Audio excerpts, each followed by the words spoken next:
Hello friends, నమస్కారం. ఈ రోజు మనం విద్యా దృక్పథాలు పర్స్పెక్టివ్స్ ఇన్ ఎడ్యుకేషన్ లో భాగంగా 4వ పాఠం చట్టాలు హక్కులు గురించి తెలుసుకున్నాం. తరగతి గది ఒక చిన్న మోతాదు సమాజం అని పేర్కొన్న విద్యావేత్త ఎవరు? John Dewey. దేశ భవిష్యత్తు తరగతి గదిలో రూపొందుతుందని తన నివేదిక ఎడ్యుకేషన్ అండ్ నేషనల్ డెవలప్మెంట్ లో పేర్కొన్నవారు డాక్టర్ డిఎస్ కొఠారి. బాలలకు ఉచిత మరియు నిర్బంధ విద్య హక్కు చట్టం ఆర్టీఈ యాక్ట్ 2009కు భారత రాష్ట్రపతి ఆమోదం ఎప్పుడు లభించింది? 26 ఆగస్టు 2009. ఆగస్టు 27, 2009న గెజిట్ ప్రచురింపబడిన చట్టం ఏది? ఉచిత మరియు నిర్బంధ విద్యకు పిల్లల హక్కు చట్టం 2009. దీనినే విద్యా హక్కు చట్టం ఆర్టీఈ యాక్ట్ 2009 అని కూడా అంటారు. బాలలకు ఉచిత మరియు నిర్బంధ విద్య హక్కు చట్టం ఆర్టీఈ యాక్ట్ ఎప్పుడు అమల్లోకి వచ్చింది? 1 ఏప్రిల్ 2010, జమ్మూ కాశ్మీర్ మినహా. బాలలకు ఉచిత మరియు నిర్బంధ విద్య హక్కు చట్టం 2009 ఆర్టీఈ యాక్ట్ 2009లో ఎన్ని అధ్యాయాలు, సెక్షన్లు, షెడ్యూల్స్ ఉన్నాయి? 7 అధ్యాయాలు, 38 సెక్షన్లు, 1 షెడ్యూల్ ఉన్నాయి. ఇక్కడ వాటిని టేబుల్ రూపంలో ఇవ్వడం జరిగింది, గమనించండి. అధ్యాయం వివరాలు అంటే టైటిల్, సెక్షన్లు. అధ్యాయం 1 పేరు, పరిధి, ప్రారంభాన్ని తెలియజేస్తుంది. ఇందులో 2 సెక్షన్లు మొత్తం ఉన్నాయి, 1, 2 సెక్షన్లు. అధ్యాయం 2 ఉచిత నిర్బంధ విద్యకు హక్కును గురించి తెలుపుతుంది. ఇందులో 3 సెక్షన్లు అంటే 3, 4, 5 సెక్షన్లు ఉన్నాయి. అధ్యాయం 3లో సంబంధిత ప్రభుత్వం, స్థానిక ప్రభుత్వం, తల్లిదండ్రుల బాధ్యత గురించి తెలియజేస్తుంది. ఇందులో 6 సెక్షన్లు ఉన్నాయి అంటే 6, 7, 8, 9, 10, 11 సెక్షన్లు అన్నమాట. అధ్యాయం 4లో బడులు మరియు టీచర్ల బాధ్యత గురించి ఉంది. ఇందులో 12 నుండి 28 సెక్షన్లు అంటే మొత్తం 17 సెక్షన్లు ఉన్నాయి. అధ్యాయం 5లో పాఠ్య ప్రణాళిక, మదింపు లేదా మూల్యాంకనం, ప్రాథమిక విద్య గురించి ఈ అధ్యాయం తెలుపుతుంది. ఇందులో 29 నుండి 30 సెక్షన్లు అంటే 2 సెక్షన్లు ఉన్నాయి. అధ్యాయం 6లో బాలల హక్కుల సంరక్షణ గురించి తెలుపుతుంది. ఇందులో 31, 32, 33, 34 సెక్షన్లు అంటే 4 సెక్షన్లు ఉన్నాయి. అధ్యాయం 7లో వివిధ అంశాలు. ఇందులో 35, 36, 37, 38 సెక్షన్లు అంటే మొత్తం 4 సెక్షన్లు ఉన్నాయి. ఆర్టీఈ యాక్ట్ 2009లోని అధ్యాయం 1 దేనికి సంబంధించినది?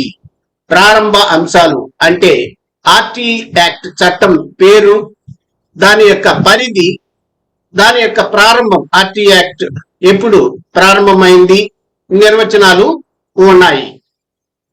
ఆర్టీఈ యాక్ట్ 2009 అధ్యాయం 1లో మొత్తం ఎన్ని సెక్షన్లు ఉన్నాయి?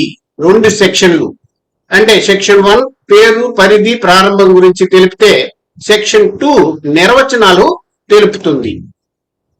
ఆర్టీఈ యాక్ట్ 2009 ప్రకారం చట్టం యొక్క సంక్షిప్త పేరు, పరిధి మరియు ప్రారంభం ఏ అధ్యాయంలో లేదా సెక్షన్ లో పేర్కొనబడ్డాయి?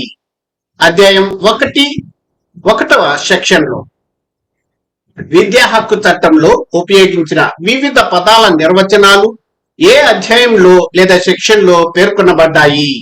అధ్యాయం 1 సెక్షన్ 2లో. ఆర్టీఈ 2009 అధ్యాయం 2లో దేనికి చెందిన అంశాలు ఉన్నాయి? ఉచిత విద్యకు బాలల హక్కు, బడిలో ప్రవేశం. ఆర్టీఈ యాక్ట్ 2009 అధ్యాయం 2లో మొత్తం ఎన్ని సెక్షన్లు ఉన్నాయి? 3 సెక్షన్లు అంటే అవి 3, 4, 5 సెక్షన్లు. ఆర్టీఈ యాక్ట్ 2009 ప్రకారం 6 నుండి 14 సంవత్సరాల బాలబాలికలు ఉచిత నిర్బంధ ప్రాథమిక విద్య పొందే హక్కు ఏ అధ్యాయం కిందకు వస్తుంది? అధ్యాయం 2 సెక్షన్ 3. ఆర్టీ యాక్ట్ 2009 ప్రకారం వేరే పాఠశాలకు మారడానికి టీసీ అంటే ట్రాన్స్ఫర్ సర్టిఫికేట్ పొందే హక్కు ఏ అధ్యాయం కిందకు వస్తుంది? అధ్యాయం 2 సెక్షన్ 5. ఆర్టీ యాక్ట్ 2009 ప్రకారం 6 నుండి 14 ఏళ్ల వయస్సు ఉన్న బాలలు బడిలో చేరి మధ్యలో మానేస్తే తిరిగి వారు వయస్సుకు తగిన తరగతిలో ప్రవేశం పొందడం ఏ అధ్యాయం కిందకు వస్తుంది? అధ్యాయం 2 సెక్షన్ 4. ఆర్టీ యాక్ట్ 2009లోని అధ్యాయం 3 దేనికి సంబంధించినది? సంబంధిత ప్రభుత్వం, స్థానిక ప్రభుత్వం, తల్లిదండ్రుల బాధ్యత. ఆర్టీ యాక్ట్ 2009 అధ్యాయం 3లో మొత్తం ఎన్ని సెక్షన్లు ఉన్నాయి? 6 సెక్షన్లు. అంటే 6 నుండి 11 వరకు సెక్షన్లు ఉన్నాయి. ఉచిత మరియు నిర్బంధ విద్యా హక్కు చట్టం అమల్లోకి వచ్చిన ఎన్ని సంవత్సరాలలోపు పరిసర ప్రాంతాల్లో పాఠశాలను ఏర్పాటు చేయాలి? 3 సంవత్సరాలు. ఆర్టీ యాక్ట్ 2009 ప్రకారం ప్రాథమిక పాఠశాలలు 1 నుండి 5 తరగతులు 1 కిలోమీటర్ దూరంలో అందుబాటులో ఉండాలని ఏ సెక్షన్ లో పేర్కొన్నారు? సెక్షన్ 6లో. ఆర్టీ యాక్ట్ 2009 సెక్షన్ 6 ప్రకారం ప్రాథమికోన్నత పాఠశాలలు అంటే 6 నుండి 8 తరగతులు ఎంత పరిధిలో ఏర్పాటు చేయాలి? 3 కిలోమీటర్ల పరిధిలో. ఉచిత మరియు నిర్బంధ విద్యా హక్కు చట్టం అమలుకు కావలసిన ఆర్థిక నిధులను సమకూర్చడం కేంద్ర రాష్ట్ర ప్రభుత్వాల బాధ్యత అనేది ఏ సెక్షన్ కిందకు వస్తుంది? సెక్షన్ 7. ఆర్టీ యాక్ట్ 2009 ప్రకారం ఆంధ్రప్రదేశ్ వంటి సాధారణ రాష్ట్రాలలో కేంద్ర రాష్ట్ర ప్రభుత్వాల నిధుల వాటా నిష్పత్తి ఎంత? 65:35. ఈశాన్య రాష్ట్రాలు మరియు ప్రత్యేక హోదా కలిగిన రాష్ట్రాలలో ఆర్టీ అమలుకు కేంద్ర రాష్ట్ర ప్రభుత్వాల నిధుల పంపిణీ నిష్పత్తి ఎంత? 90:10. ఉచిత మరియు నిర్బంధ ప్రాథమిక విద్య అందించడంలో ప్రభుత్వ బాధ్యతలను వివరించే సెక్షన్ ఏది? సెక్షన్ 8 అధ్యాయం 3. ఆర్టీ యాక్ట్ 2009 ప్రకారం ఆర్థిక బాధ్యతలు మరియు నిధుల కేటాయింపు గురించి తెలిపే సెక్షన్ ఏది? సెక్షన్ 7 అధ్యాయం 3. ఆర్టీ యాక్ట్ 2009 ప్రకారం బాలల అందరికీ ఉచిత నిర్బంధ ప్రాథమిక విద్యను అందించడం ఎవరి బాధ్యత? సెక్షన్ 8 అధ్యాయం 3లో ఇవ్వబడింది. ఇది సంబంధిత ప్రభుత్వం బాధ్యత. సెక్షన్ 8 ప్రకారం పాఠశాలలకు మౌలిక సదుపాయాలు అందించడం, ఉపాధ్యాయులకు శిక్షణ కార్యక్రమాలు ఎవరి బాధ్యత? ఇది అధ్యాయం 3లో ఉంది. సంబంధిత ప్రభుత్వం బాధ్యత అంటే రాష్ట్ర ప్రభుత్వం బాధ్యత. సెక్షన్ 8 ప్రకారం సెక్షన్ 6లోని అంశాలను అమలు చేసే బాధ్యత ఎవరిది? అధ్యాయం 3 సంబంధిత ప్రభుత్వం బాధ్యత. 0 నుండి 14 సంవత్సరాల్లో పిల్లల రికార్డులను నిర్వహించడం ఎవరి బాధ్యత? సెక్షన్ 9 అధ్యాయం 3లో ఇవ్వబడింది. ఇది స్థానిక ప్రభుత్వం యొక్క బాధ్యత అంటే పంచాయతీలు, మున్సిపాలిటీల యొక్క బాధ్యత. 6 నుండి 14 సంవత్సరంలో ఉన్న బాలలను పరిసర ప్రాంతంలోని ప్రాథమిక విద్యలో చేర్పించడం ఎవరి బాధ్యత? సెక్షన్ 10 అధ్యాయం 3లో ఇది ఇవ్వబడింది. అంటే ప్రతి తల్లి, తండ్రి లేదా సంరక్షకుని బాధ్యత. 3 నుండి 6 ఏళ్ల బాలలను ప్రాథమిక విద్యకు సంసిద్ధులను చేయడానికి ఉచిత పూర్వ ప్రాథమిక విద్యను అందించడం ఎవరి బాధ్యత? ఇది సెక్షన్ 11 అధ్యాయం 3లో పేర్కొనబడింది. సంబంధిత ప్రభుత్వం బాధ్యత. ఆర్టీ యాక్ట్ 2009లోని అధ్యాయం 4 దేనికి సంబంధించినది? పాఠశాలలు మరియు ఉపాధ్యాయుల బాధ్యతలు. ఆర్టీ యాక్ట్ 2009 అధ్యాయం 4లో మొత్తం ఎన్ని సెక్షన్లు ఉన్నాయి? 17 సెక్షన్లు. ఆర్టీ చట్టం 2009లోని ఏ సెక్షన్ ప్రకారం ప్రైవేట్ అన్ఎయిడెడ్ పాఠశాలల్లో బలహీన వర్గాల పిల్లలకు 25% ఉచిత సీట్లు కేటాయించాలి? సెక్షన్ 12. ప్రైవేటు పాఠశాలల్లో బలహీన వర్గాలు ప్రతికూల పరిస్థితులను ఎదుర్కొంటున్న బాలలకు 1వ తరగతిలో కేటాయించిన 25% సీట్లలో అనాథలు, వికలాంగులు, హెచ్ఎన్ వారికి ఎంత శాతం సీట్లు ఇవ్వాలి? 5%. విద్యా హక్కు చట్టం ఆర్టీఈ నిబంధనల ప్రకారం ప్రైవేట్ పాఠశాలలు కేటాయించిన 25% ఉచిత సీట్లలో ఎస్సీలకు, ఎస్టీలకు, ఓబీసీలకు ఎంత శాతం సీట్లు ఇవ్వాలి? ఎస్సీలకు 10%, ఎస్టీలకు 4%, ఓబీసీలకు 6%. పాఠశాలల్లో ప్రవేశం కోసం క్యాపిటేషన్ ఫీజు వసూలు చేయకూడదని తెలిపే సెక్షన్ ఏది? సెక్షన్ 13. ప్రవేశాల కోసం క్యాపిటేషన్ ఫీజు వసూలు చేస్తే ఎంతవరకు జరిమానా విధించవచ్చు? వసూలు చేసిన రుసుముకు 10 రెట్లు. విద్యా హక్కు చట్టం ప్రకారం విద్యార్థుల ప్రవేశం కొరకు స్క్రీనింగ్ పరీక్షలు నిర్వహిస్తే మొదటిసారి విధించే జరిమానా ఎంత? 25,000 రూపాయలు. విద్యా హక్కు చట్టం ప్రకారం విద్యార్థుల ప్రవేశం కొరకు స్క్రీనింగ్ పరీక్షలు నిర్వహిస్తే మొదటిసారి విధించే జరిమానా 25,000 రూపాయలు కాగా తదుపరి ఉల్లంఘనకు ఒక్కో దానికి జరిమానా ఎంత విధించబడుతుంది? 50,000 రూపాయలు.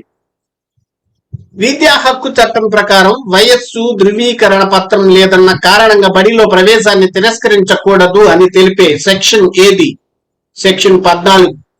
ఆర్టీఈ చట్టం 2009లోని సెక్షన్ ప్రకారం నిర్ణీత గడువు దాటిన తర్వాత కూడా విద్యార్థులకు ప్రవేశం కల్పించాలి? సెక్షన్ 15. ఆంధ్రప్రదేశ్ ప్రాథమిక విద్యా నిబంధనల ప్రకారం బడిలో ప్రవేశాల సాధారణ గడువు కాలం ఏది? జూన్ 12 నుండి ఆగస్టు 31 వరకు. ప్రవేశాల కోసం కేటాయించిన విస్తరింపబడిన గడువు పూర్తయిన తర్వాత వచ్చిన పిల్లవాడికి ప్రవేశం విషయంలో ఏం చేయాలి?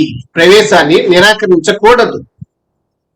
ఆర్టీఈ చట్టం ప్రకారం ప్రాథమిక విద్య పూర్తి అయ్యే వరకు ఏ విద్యార్థిని పాఠశాల నుండి తొలగించకూడదు లేదా ఒకే తరగతిలో నిలిపివేయకూడదు అని తెలిపే సెక్షన్ ఏది?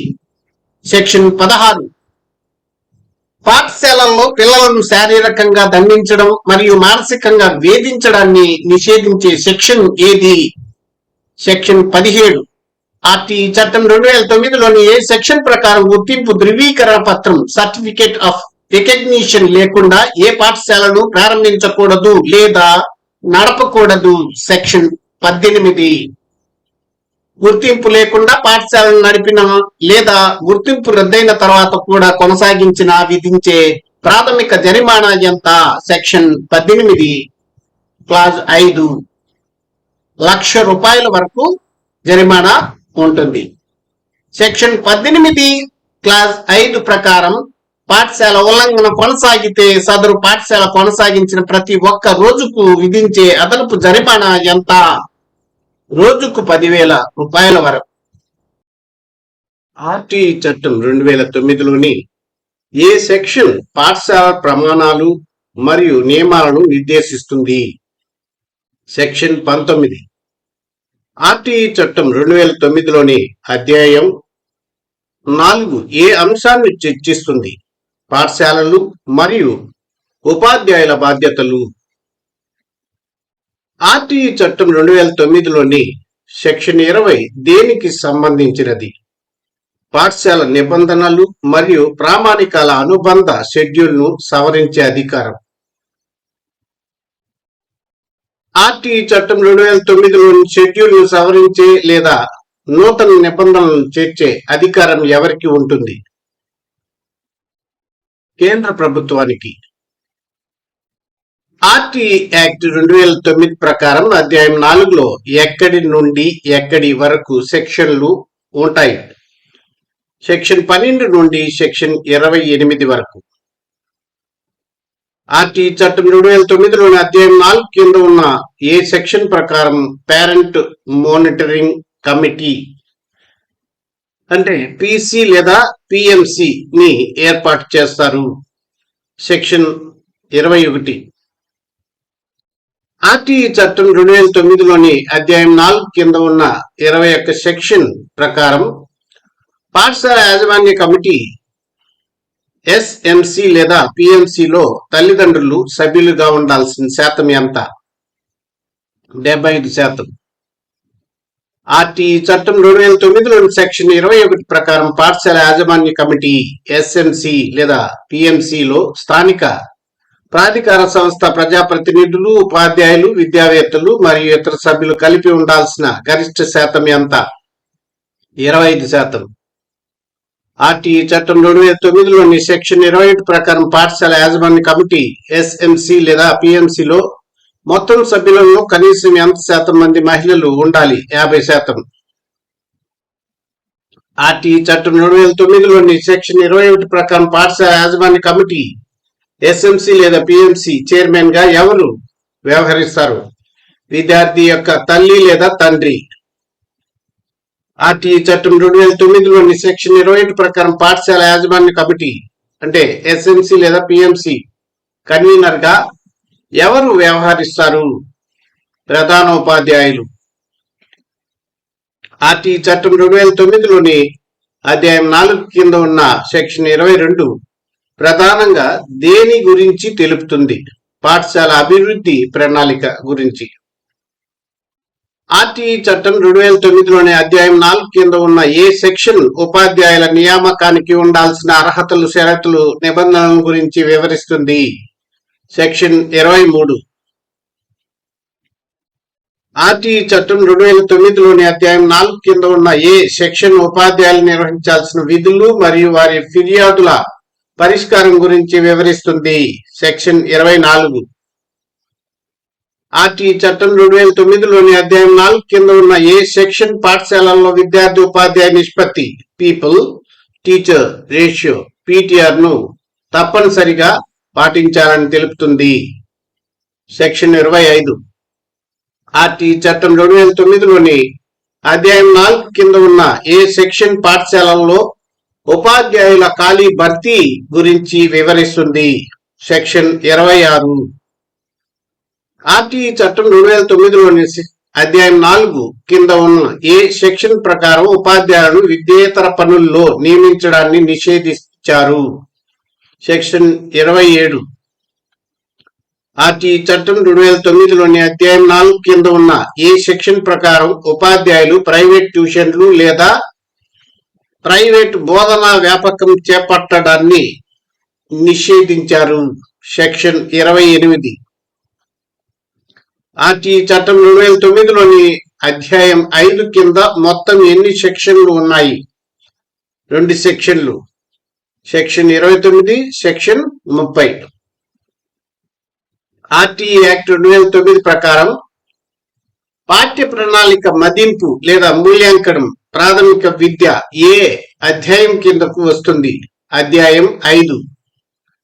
ఆర్టీఈ చట్టం 2009లోని ఏ సెక్షన్ ప్రకారం సంబంధిత ప్రభుత్వం ప్రకటన ద్వారా అధికారం పొందిన అకాడమిక్ సంస్థలే పాఠ్య ప్రణాళికను, మూల్యాంకన విధానాన్ని నిర్ధారిస్తాయి? సెక్షన్ 29. ఆర్టీఈ చట్టం 2009లోని అధ్యాయం 5 కింద ఉన్న ఏ సెక్షన్ ప్రాథమిక విద్య అంటే 1 నుండి 8వ తరగతి ముగిసే వరకు విద్యార్థులకు ఎలాంటి బోర్డు పరీక్షలు నిర్వహించకూడదని తెలుపుతుంది? సెక్షన్ 30. ఆర్టీఈ చట్టం 2009లోని అధ్యాయం 6 కింద మొత్తం ఎన్ని సెక్షన్లు ఉన్నాయి? సెక్షన్ 31 నుండి 34 వరకు మొత్తం 4 సెక్షన్లు ఉన్నాయి. ఆర్టీఈ చట్టం 2009లోని అధ్యాయం 6 ప్రధానంగా దేనికి చెందిన అంశాలను తెలుపుతుంది? బాలల హక్కుల సంరక్షణ. ఆర్టీఈ చట్టం 2009లోని ఏ సెక్షన్ ప్రకారం బాలల విద్యా హక్కులను పర్యవేక్షించడం, హక్కుల రక్షణ చర్యలను సమీక్షించడం మరియు అమలుకు సిఫారసులు చేయడం జరుగుతుంది? సెక్షన్ 31. ఆర్టీఈ చట్టం 2009లోని ఏ సెక్షన్ ప్రకారం రాష్ట్ర బాలల హక్కుల పరిరక్షణ కమిషన్ ఎస్సిపిసిఆర్ లేని రాష్ట్రాల్లో చట్టం అమల్లోకి వచ్చిన 6 నెలలలోపు రాష్ట్ర ప్రభుత్వం విద్యా హక్కు పరిరక్షణ అథారిటీని ఏర్పాటు చేయాలి? సెక్షన్ 31. ఆర్టీఈ చట్టం 2009 ప్రకారం చట్టంలోని నిబంధనలను ఉల్లంఘించినప్పుడు సెక్షన్ 31లో పేర్కొన్న కమిషన్లతో సంబంధం లేకుండా బాధితులు లేదా ఎవరైనా రాతపూర్వకంగా స్థానిక ప్రాధికార సంస్థకు లోకల్ అథారిటీకి ఫిర్యాదు చేయవచ్చని తెలిపే సెక్షన్ ఏది? సెక్షన్ 32. ఆర్టీఈ చట్టం 2009లోని ఏ సెక్షన్ ప్రకారం కేంద్ర ప్రభుత్వం చట్టాన్ని సమర్థవంతంగా అమలు చేయడానికి జాతీయ సలహా మండలిని ఏర్పాటు చేస్తుంది? సెక్షన్ 33. రాష్ట్ర సలహా మండలిలో చైర్పర్సన్ తో సహా సభ్యుల మొత్తం సంఖ్య ఎంతవరకు ఉండవచ్చు? 15 మంది. ఆర్టీఈ చట్టం 2009లోని ఏ సెక్షన్ ప్రకారం రాష్ట్ర స్థాయిలో బాలల హక్కుల సంరక్షణ మరియు చట్ట సమర్థవంతమైన అమలు కోసం రాష్ట్ర సలహా మండలిని ఏర్పాటు చేస్తారు? సెక్షన్ 34. ఆర్టీఈ చట్టం 2009లోని అధ్యాయం 7 కింద ఏ సెక్షన్లు కలవు? సెక్షన్ 35 నుండి 38 వరకు మొత్తం 4 సెక్షన్లు ఉన్నాయి. సెక్షన్ 35 ప్రకారం చట్టం అమల్లోకి వచ్చినప్పుడు మార్గదర్శకాలు అంటే గైడ్ లైన్స్, డైరెక్షన్స్ జారీ చేసే అధికారం ఎవరికి ఉంటుంది? కేంద్ర మరియు రాష్ట్ర ప్రభుత్వాలు లేదా స్థానిక ప్రాధికార సంస్థలకు. సెక్షన్ 36 ప్రకారం చట్టంలోని కొన్ని నిబంధనలను ఉల్లంఘించిన వారిపై ప్రాసిక్యూషన్ అంటే న్యాయపరమైన చర్యలు చేపట్టడానికి ఎవరి ముందస్తు అనుమతి అవసరం? రాష్ట్ర ప్రభుత్వంచే అధికారం పొందిన అధికారి. సెక్షన్ 37 ప్రకారం చట్టంలోని అంశాలను సద్భావంతో అంటే గుడ్ ఫెయిత్ అమలు చేసే అధికారులు లేదా సిబ్బందిపై ఏ విధమైన చట్టపరమైన చర్యలు తీసుకోకూడదని స్పష్టం చేస్తుంది. దీనిని ఏమంటారు? సద్భావ రక్షణ. అంటే సదుద్దేశంతో చేపట్టిన చర్యలకు రక్షణ.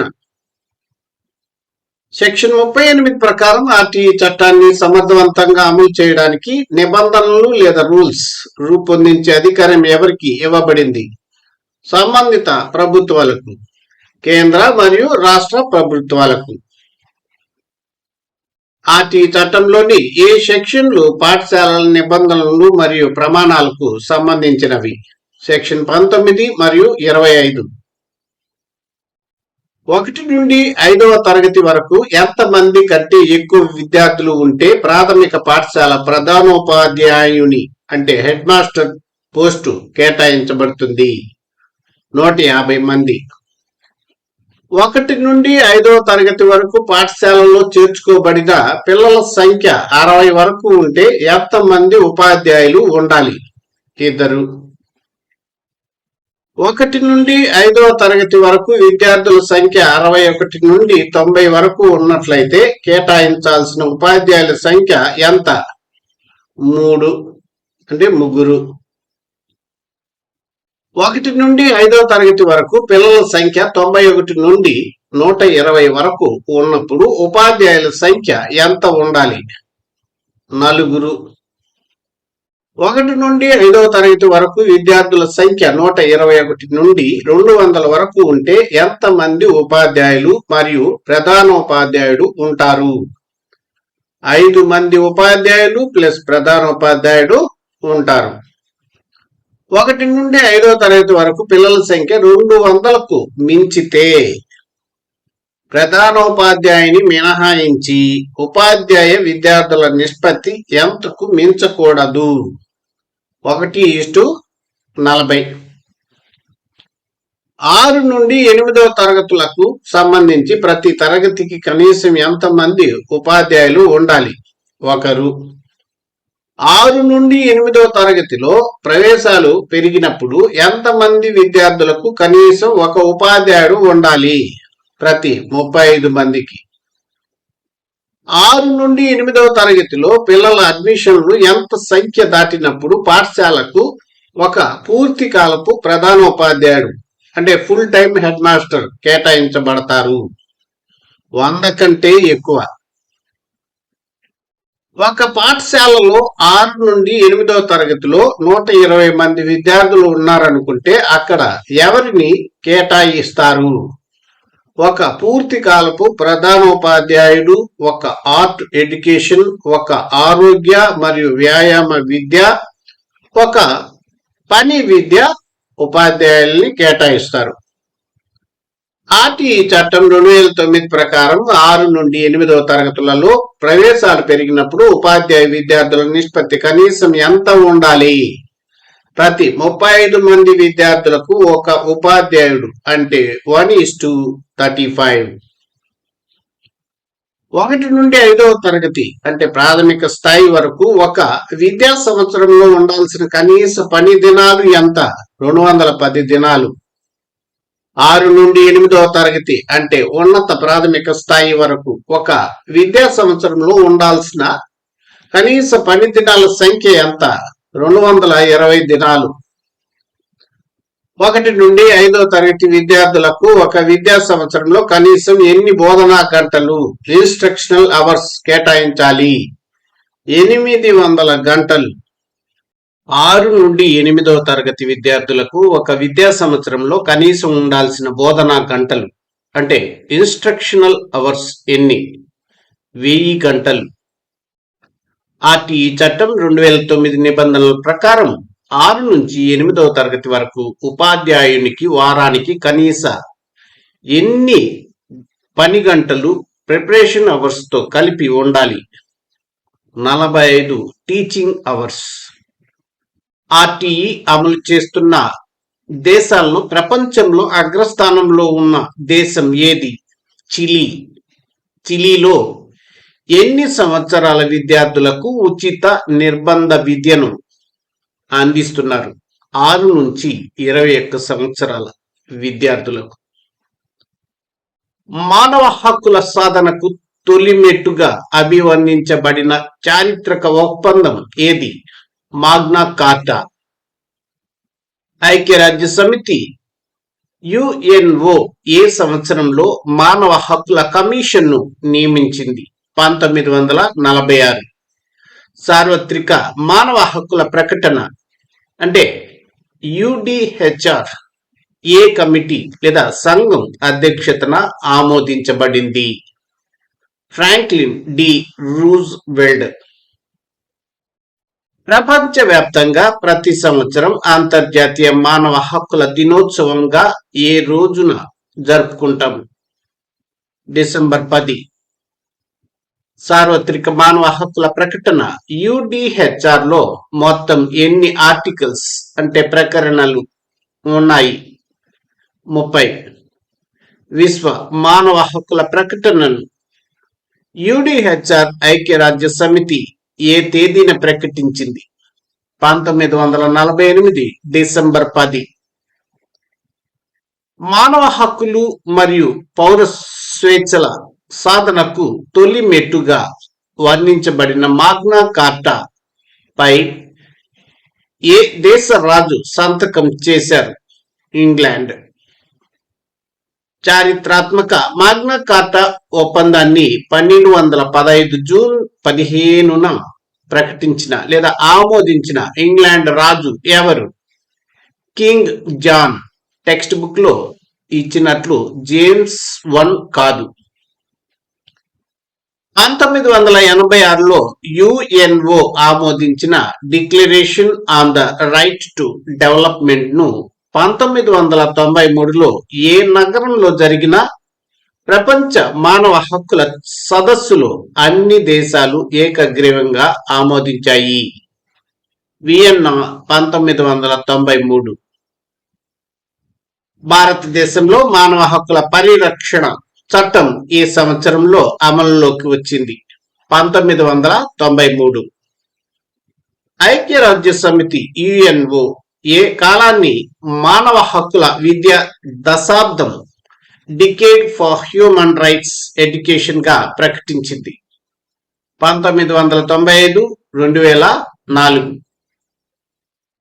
సార్వత్రిక మానవ హక్కుల ప్రకటన universal declaration of human rights UDHR ప్రకారం మానవులందరూ పుట్టుకతోనే స్వేచ్ఛాజీవులని, హక్కులు మరియు గౌరవంలో సమానులని ప్రకటించే అధికరణం ఏది?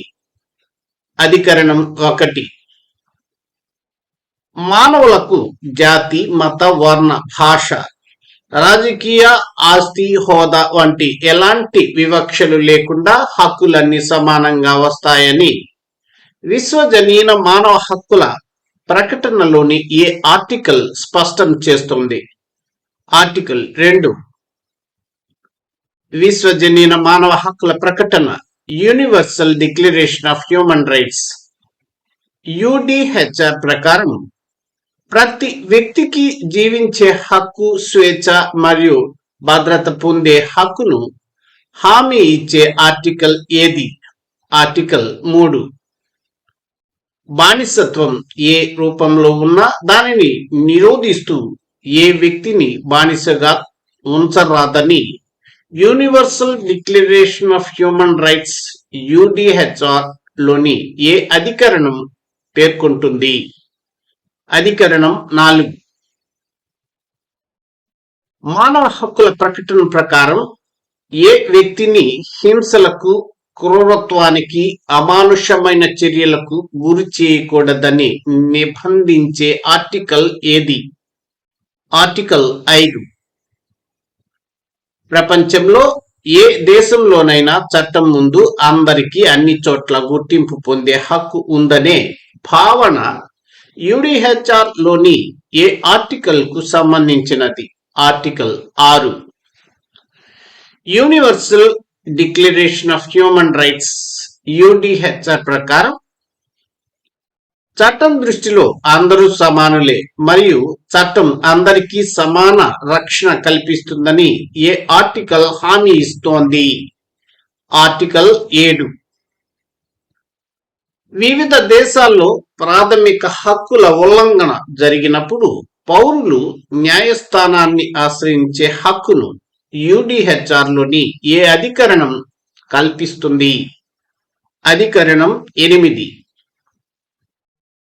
ఏ తగిన కారణం లేకుండా నిరంకుశంగా ఎవరిని అరెస్టు చేయకూడదు లేదా నిర్బంధించకూడదని universal declaration of human rights UDHR లోని ఏ ఆర్టికల్ నియంత్రిస్తుంది?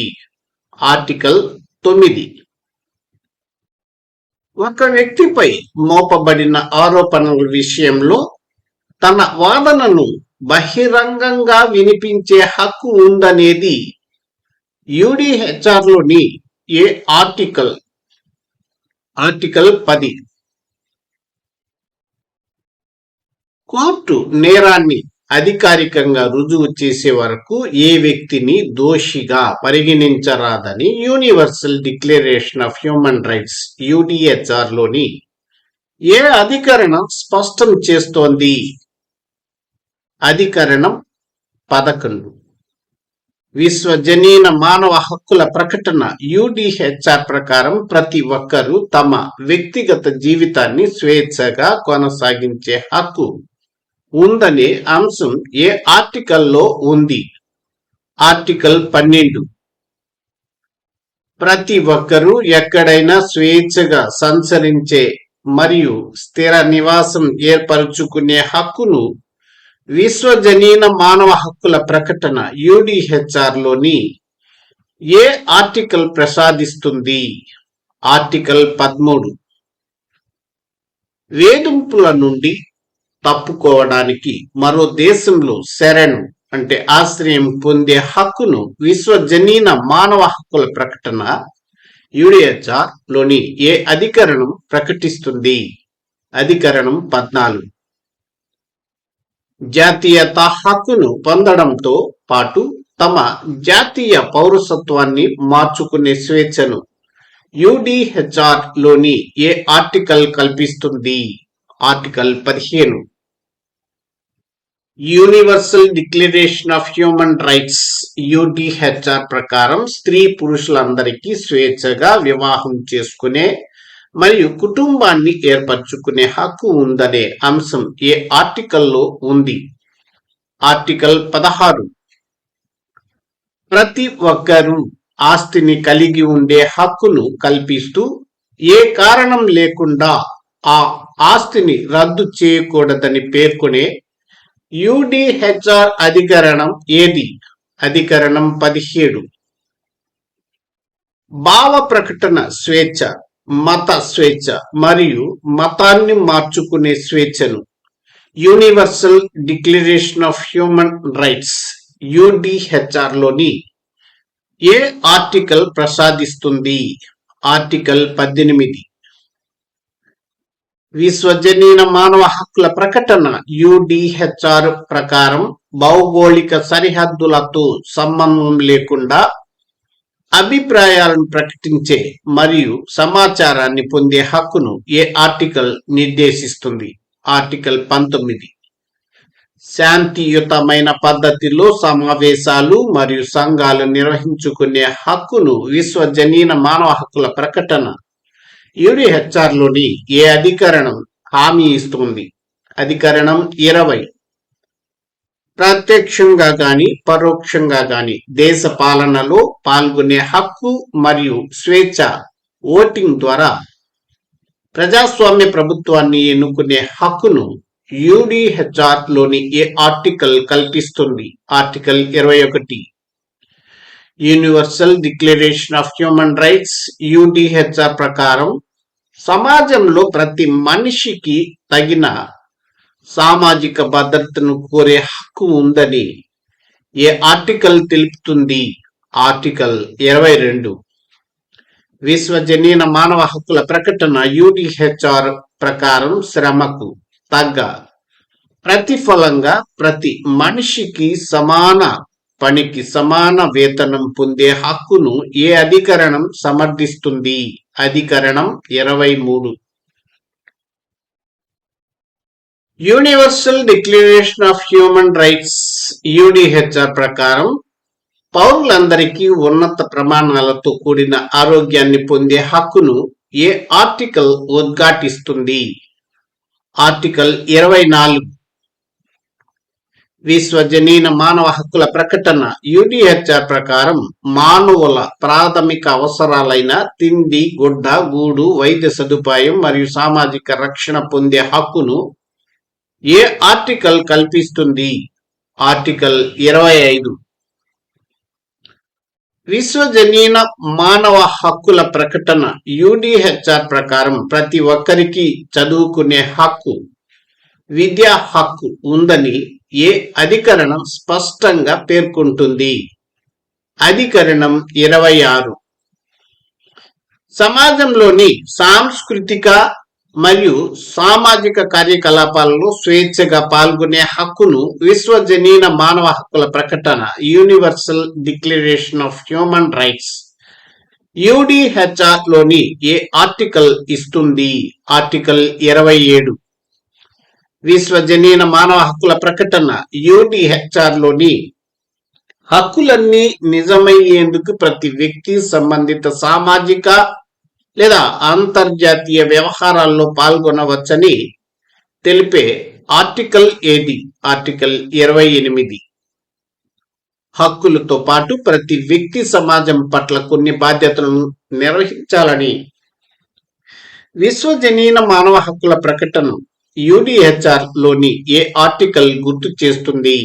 ఆర్టికల్ 29.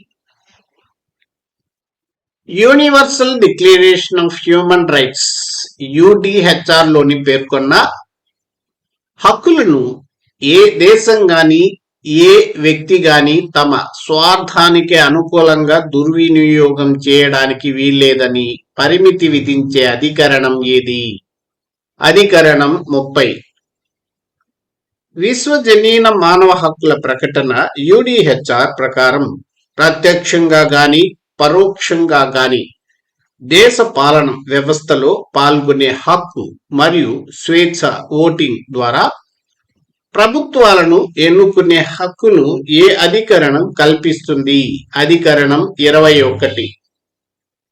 విశ్వజనీన మానవ హక్కుల ప్రకటన UDHR ప్రకారం సమాజంలో ప్రతి మనిషికి సామాజిక భద్రతను కోరే హక్కును తెలిపే ఆర్టికల్ ఏది? Article 22. Universal declaration of human rights UDHR ప్రకారం ప్రతి మనిషికి సమాన పనికి సమాన వేతనం పొందే హక్కును ప్రసాదించే ఆర్టికల్ ఏది? Article 23. Universal declaration of human rights UDHR ప్రకారం ఉన్నత ప్రమాణాలతో కూడిన ఆరోగ్యాన్ని పొందే హక్కు ఉందనేది ఏ అధికరణం? అధికరణం 24. యుడిహెచ్ఆర్ ప్రకారం ప్రతి వ్యక్తికి తిండి, గుడ్డ, గూడు, వైద్య సదుపాయం మరియు సామాజిక రక్షణ పొందే హక్కును ఈ ఆర్టికల్ హామీ ఇస్తోంది. ఆర్టికల్ 25. యుడిహెచ్ఆర్ ప్రకారం ప్రతి వ్యక్తికి చదువుకునే హక్కు అంటే విద్యా హక్కు ఉందని స్పష్టంగా పేర్కొనే ఆర్టికల్ ఏది? ఆర్టికల్ 26. సామాజిక మరియు సాంస్కృతిక కార్యకలాపాలలో స్వేచ్ఛగా పాల్గొనే హక్కును తెలిపే అధికరణం ఏది? అధికరణం 27. యుడిహెచ్ఆర్ ప్రకారం అన్ని హక్కులు నిజమయ్యేందుకు ప్రతి వ్యక్తి సంబంధిత వ్యవహారాల్లో పాల్గొనవచ్చని కల్పించే ఆర్టికల్ ఏది? ఆర్టికల్ 28. యుడిహెచ్ఆర్ ప్రకారం ప్రతి వ్యక్తి సామాజిక బాధ్యతలు నిర్వహించాలని స్పష్టం చేసే అధికరణం ఏది? అధికరణం 29. ఏ దేశం గాని ఏ వ్యక్తి గాని తమకు అనుకూలంగా యుడిహెచ్ఆర్ లోని మానవ హక్కులను దుర్వినియోగం చేయడానికి వీల్లేదని స్పష్టం చేసే ఆర్టికల్ ఏది? ఆర్టికల్ 30. భారతదేశంలో జాతీయ మానవ హక్కుల సంఘం ఎన్హెచ్ఆర్సి మొదటిసారిగా రాష్ట్రపతి ఆర్డినెన్స్ ద్వారా ఏ తేదీన ఏర్పాటు చేయబడింది? 1993 సెప్టెంబర్ 28. జాతీయ మానవ హక్కుల సంఘానికి సంబంధించిన ఆర్డినెన్స్ ను భారత పార్లమెంట్ ఏ సంవత్సరంలో ఆమోదించింది? 1994. భారత రాజ్యాంగంలో ప్రాథమిక హక్కులను ఏ భాగంలో పొందుపరిచారు? 3వ భాగం పార్ట్ 3. భారత రాజ్యాంగంలోని ఏ ఆర్టికల్స్ అధికరణలు ప్రాథమిక హక్కుల గురించి వివరిస్తాయి? ఆర్టికల్ 12 నుండి 35. భారత రాజ్యాంగంలో పొందుపరిచిన ప్రాథమిక హక్కులను ఏ దేశ రాజ్యాంగం నుండి గ్రహించారు? అమెరికా సంయుక్త రాష్ట్రాలు. భారతదేశంలో మొట్టమొదటిసారిగా 1895లో స్వరాజ్య బిల్లు ద్వారా ప్రాథమిక హక్కులను ప్రతిపాదించిన నాయకుడు ఎవరు? లోకమాన్య బాలగంగాధర్ తిలక్. రాజ్యాంగ పరిషత్ ఏర్పాటైన తర్వాత ప్రాథమిక హక్కుల సలహా కమిటీకి నాయకత్వం వహించినది ఎవరు? సర్దార్ వల్లభాయ్ పటేల్.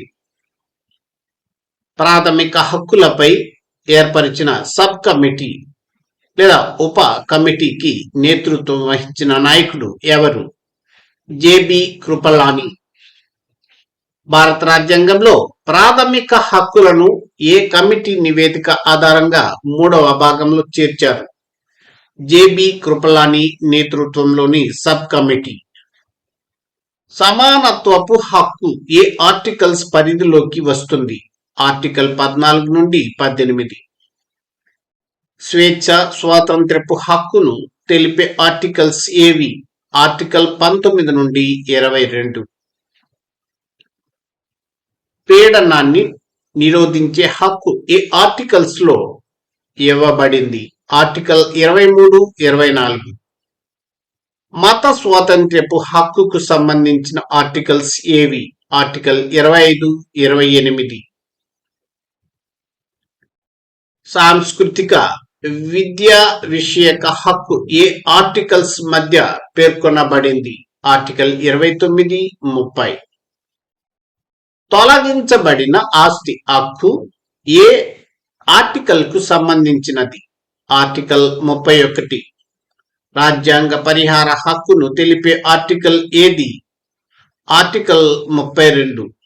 చట్టం ముందు అందరూ సమానులే అని తెలిపే ఆర్టికల్ ఏది?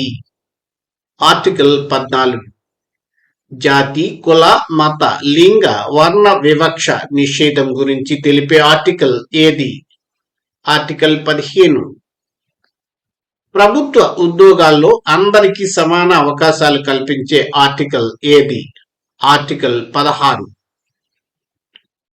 అంటరానితనం నిషేధం గురించి తెలిపే ఆర్టికల్ ఏది? ఆర్టికల్ 17. సైనిక విద్యాపరమైన బిరుదులు మినహా ఇతర బిరుదులపై నిషేధాన్ని విధించే ఆర్టికల్ ఏది? ఆర్టికల్ 18. సమానత్వపు హక్కు ఏ ఆర్టికల్స్ మధ్య ఉంటుంది? ఆర్టికల్ 14 నుండి 18. వాక్ స్వాతంత్ర్యము, భావ ప్రకటన స్వేచ్ఛ హక్కును తెలిపే ఆర్టికల్ ఏది? ఆర్టికల్ 19. నేరం శిక్ష నుండి రక్షణ పొందే స్వాతంత్ర్యము ఏ ఆర్టికల్ ద్వారా లభిస్తుంది? ఆర్టికల్ 20. జీవించే హక్కు, స్వేచ్ఛ హక్కుకు రక్షణ కల్పించే ఆర్టికల్ ఏది? ఆర్టికల్ 21. నిర్బంధం నుండి రక్షణ పొందే హక్కును తెలిపే ఆర్టికల్ ఏది? ఆర్టికల్ 22. స్వేచ్ఛ స్వాతంత్ర్యపు హక్కు ఏ ఆర్టికల్స్ పరిధిలో ఉంటుంది? ఆర్టికల్ 19 నుండి 22. అక్రమ రవాణా, కట్టు బానిసత్వం నిషేధం గురించి తెలిపే ఆర్టికల్ ఏది? ఆర్టికల్ 23. 14 ఏళ్ల లోపు బాలలకు పని నుండి విముక్తి కల్పించే ఆర్టికల్ ఏది? ఆర్టికల్ 24. పీడనాన్ని నిరోధించే హక్కులో ఏ ఆర్టికల్స్ ఉంటాయి? ఆర్టికల్ 23, 24. అంతరాత్మ ప్రబోధానుసారం మతాన్ని అనుసరించే స్వేచ్ఛ ఏ ఆర్టికల్ ఇస్తుంది? ఆర్టికల్ 25. మత క్రతువులను నిర్వహించుకునే స్వేచ్ఛను తెలిపే ఆర్టికల్ ఏది? ఆర్టికల్ 26.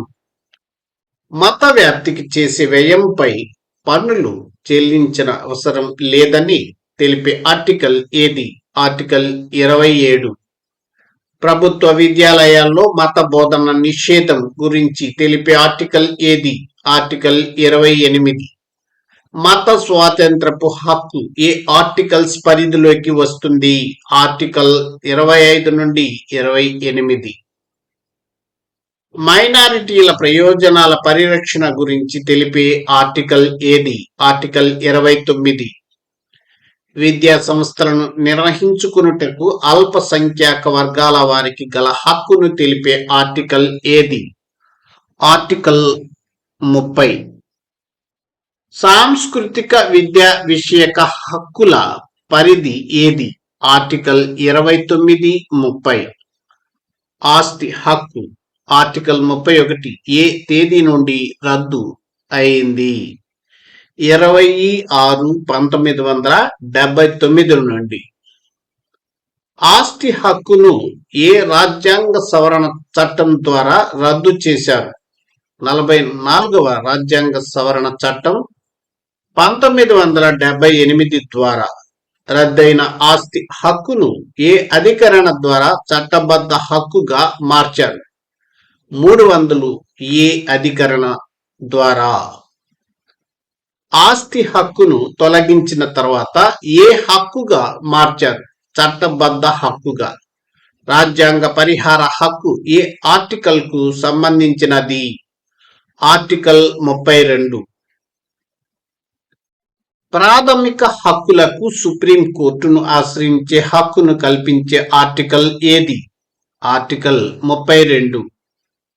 ఆర్టికల్ 31 దేనికి సంబంధించినది? ఆస్తి హక్కు. జాతీయ మానవ హక్కుల కమిషన్ ఎన్హెచ్ఆర్సి ఎప్పుడు స్థాపించబడింది? 1993వ సంవత్సరం అక్టోబర్ 12న. 1993 ఎన్హెచ్ఆర్సి చట్టానికి ఏ సంవత్సరంలో సవరణ చేశారు? 2006లో. 2006 సవరణ ద్వారా మానవ హక్కుల సంఘాలను ఏ స్థాయిలో ఏర్పాటు చేసే విధంగా మార్పులు చేశారు? రాష్ట్ర స్థాయిలో. ఎన్హెచ్ఆర్సి చైర్మన్ గా ఎవరు వ్యవహరిస్తారు? సుప్రీంకోర్టు మాజీ ప్రధాన న్యాయమూర్తి. ఎన్హెచ్ఆర్సిలో ఎంతమంది పూర్తికాల సభ్యులు ఉంటారు? 4. ఎన్హెచ్ఆర్సిలో ఎంతమంది పాక్షిక కాల అంటే తాత్కాలిక సభ్యులు ఉంటారు? 4. ఎన్హెచ్ఆర్సి సభ్యులైన 4 పూర్తికాల సభ్యులలో ఎవరెవరు ఉంటారు? సుప్రీంకోర్టు మాజీ ప్రధాన న్యాయమూర్తి మరియు హైకోర్టు ప్రధాన మాజీ న్యాయమూర్తి. పాక్షిక కాల సభ్యులకు ఉండాల్సిన అర్హత ఏమిటి? మానవ హక్కులకు సంబంధించి అత్యున్నత పరిజ్ఞానం కలిగి ఉండాలి. ఎన్హెచ్ఆర్సి చైర్మన్ మరియు సభ్యుల పదవీ కాలం ఎంత?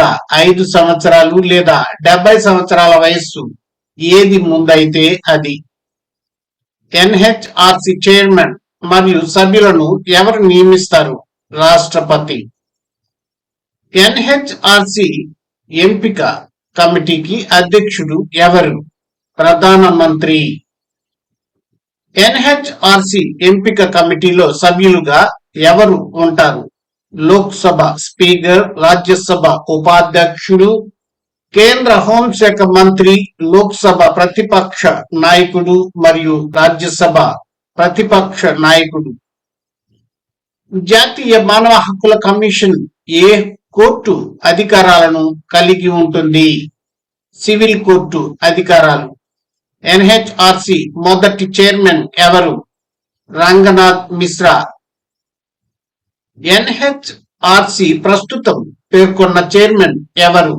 జస్టిస్ వి రామసుబ్రమణియన్. ఎన్హెచ్ఆర్సి చైర్మన్ ను తొలగించే అధికారం ఎవరికి ఉంది? సుప్రీంకోర్టు న్యాయమూర్తి నివేదిక ఆధారంగా రాష్ట్రపతికి.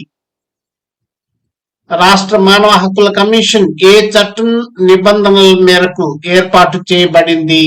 1993 మానవ హక్కుల పరిరక్షణ చట్టం. రాష్ట్ర మానవ హక్కుల కమిషన్ లో ఎంతమంది సభ్యులు ఉంటారు? 1 చైర్మన్ మరియు 4 సభ్యులు.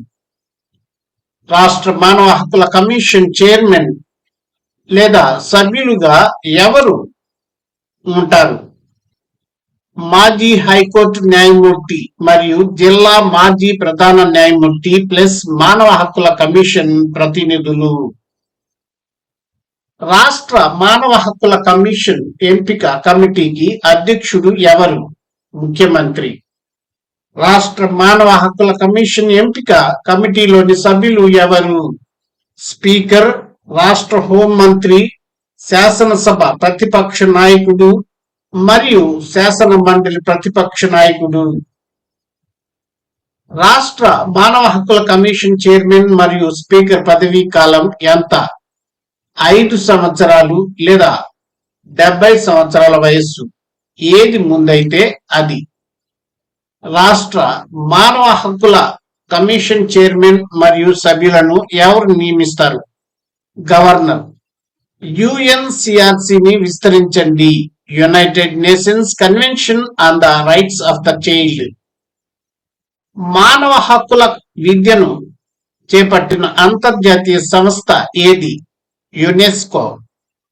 ఎన్హెచ్ఆర్సిలో మొత్తం సభ్యుల సంఖ్య చైర్మన్ ప్లస్ పూర్తి కాల ప్లస్ పాక్షిక కాల సభ్యులు ఎంతమంది ఉంటారు?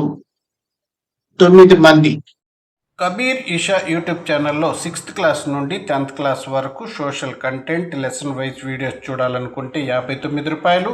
అలాగే 6th క్లాస్ నుండి ఇంటర్మీడియట్ వరకు social content, social methodology, psychology, perspectives in ఎడ్యుకేషన్కి సంబంధించిన వీడియోస్ చూడాలనుకుంటే 119 రూపాయలు మెంబర్షిప్ తీసుకుని చూడవచ్చు. అంటే ఒక చైర్మన్ ప్లస్ 4 పూర్తి కాల ప్లస్ 4 పాక్షిక కాల సభ్యులు ఉంటారు.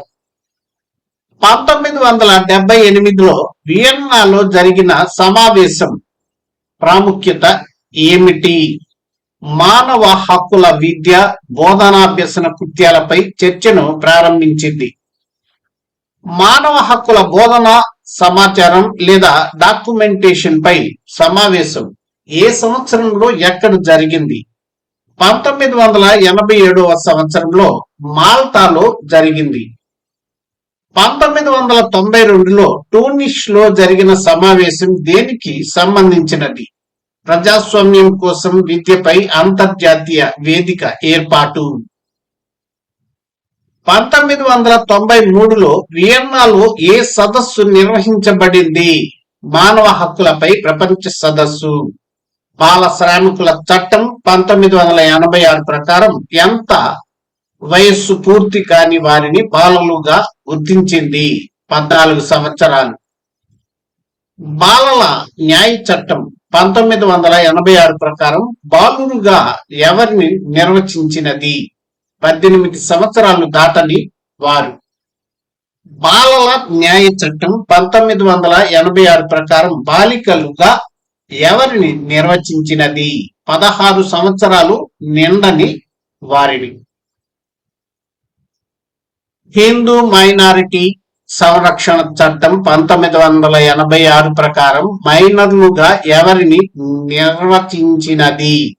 18 సంవత్సరాలు నిండని వారిని.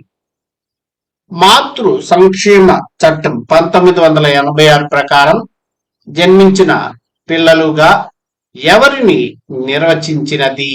మాతృ గర్భంలో ఉన్న వారిని. ఆర్టీఈ 2009 ప్రకారం ఏ వయస్సులోపు వారందరూ బాలలే? 6 నుండి 14 సంవత్సరాలు. యుఎన్సిఆర్సి ప్రకరణ 1 ప్రకారం ఎవరిని బాలలుగా పరిగణిస్తారు? 18 సంవత్సరాల లోపు ఉన్న ప్రతి ఒక్కరిని. యుఎన్సిఆర్సి యొక్క పూర్తి రూపం ఏమిటి? United nations convention on the right of the child. 1959 November 29న జారీ చేసిన బాలల హక్కుల ప్రకటన సిఆర్సిలో ఎన్ని అంశాలు పొందుపరిచారు? 10 అంశాలు. యుఎన్ఓ అంతర్జాతీయ బాలల సంవత్సరంగా ఏ సంవత్సరాన్ని ప్రకటించింది? 1979. బాలల హక్కుల చట్టబద్ధత విషయంలో యుఎన్ఓలో పోరాడిన జర్మనీ ఉపాధ్యాయురాలు ఎవరు? ఎగ్ లెంటింగ్ బెగ్. యుఎన్ఓ జనరల్ అసెంబ్లీ బాలల హక్కులపై ఒడంబడికను సిఆర్సి ఎప్పుడు ఆమోదించింది? 1989 నవంబర్ 20. అంతర్జాతీయ బాలల హక్కుల పరిరక్షణ దినంగా ఏ రోజును జరుపుకుంటారు? నవంబర్ 20. 1989 నవంబర్ 20 నాటికి సిఆర్సి ఒడంబడికపై ఎన్ని దేశాలు సంతకం చేశాయి? 180 దేశాలు.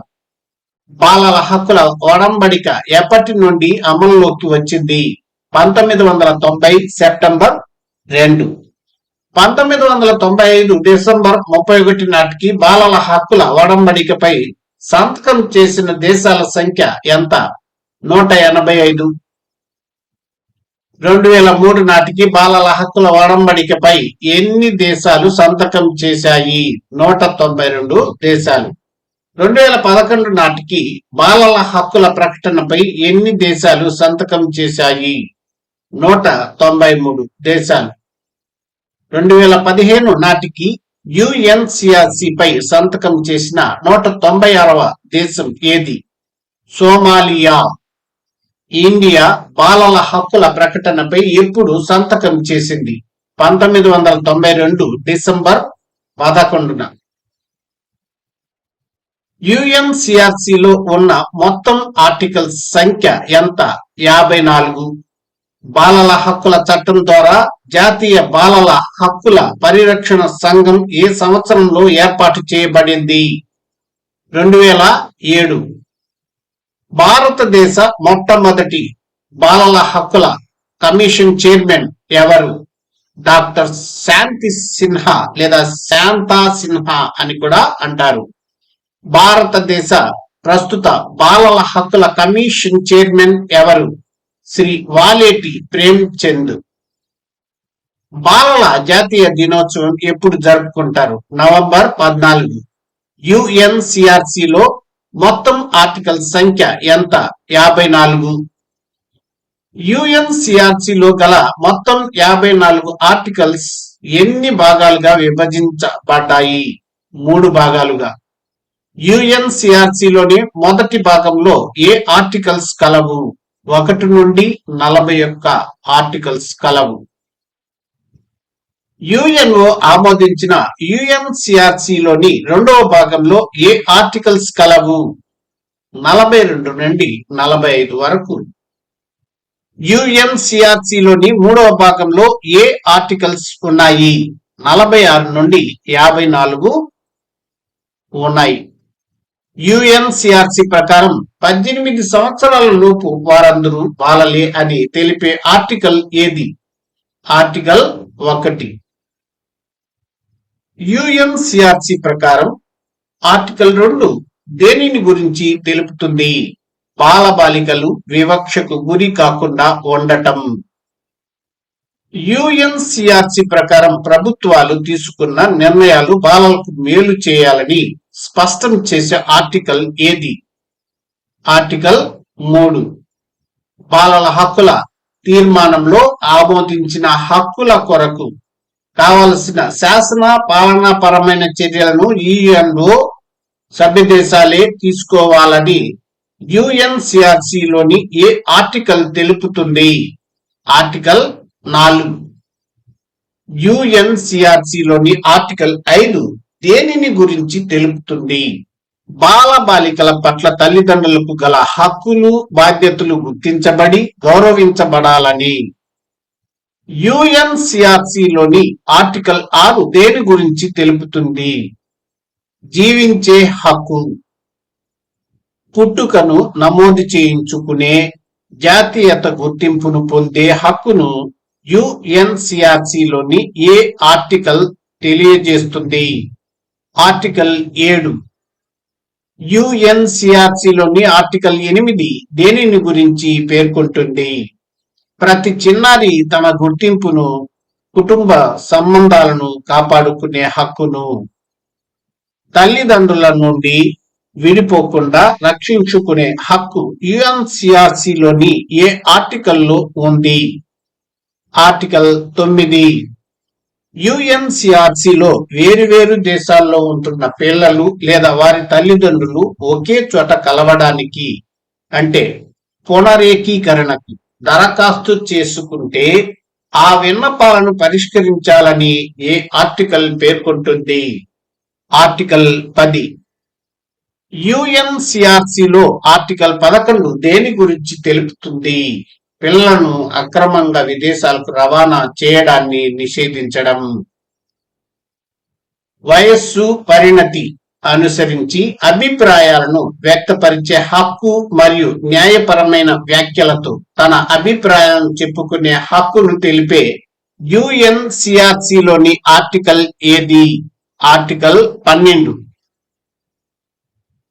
యుఎన్సిఆర్సి ప్రకారం ఆర్టికల్ 13 దేని గురించి తెలుపుతుంది?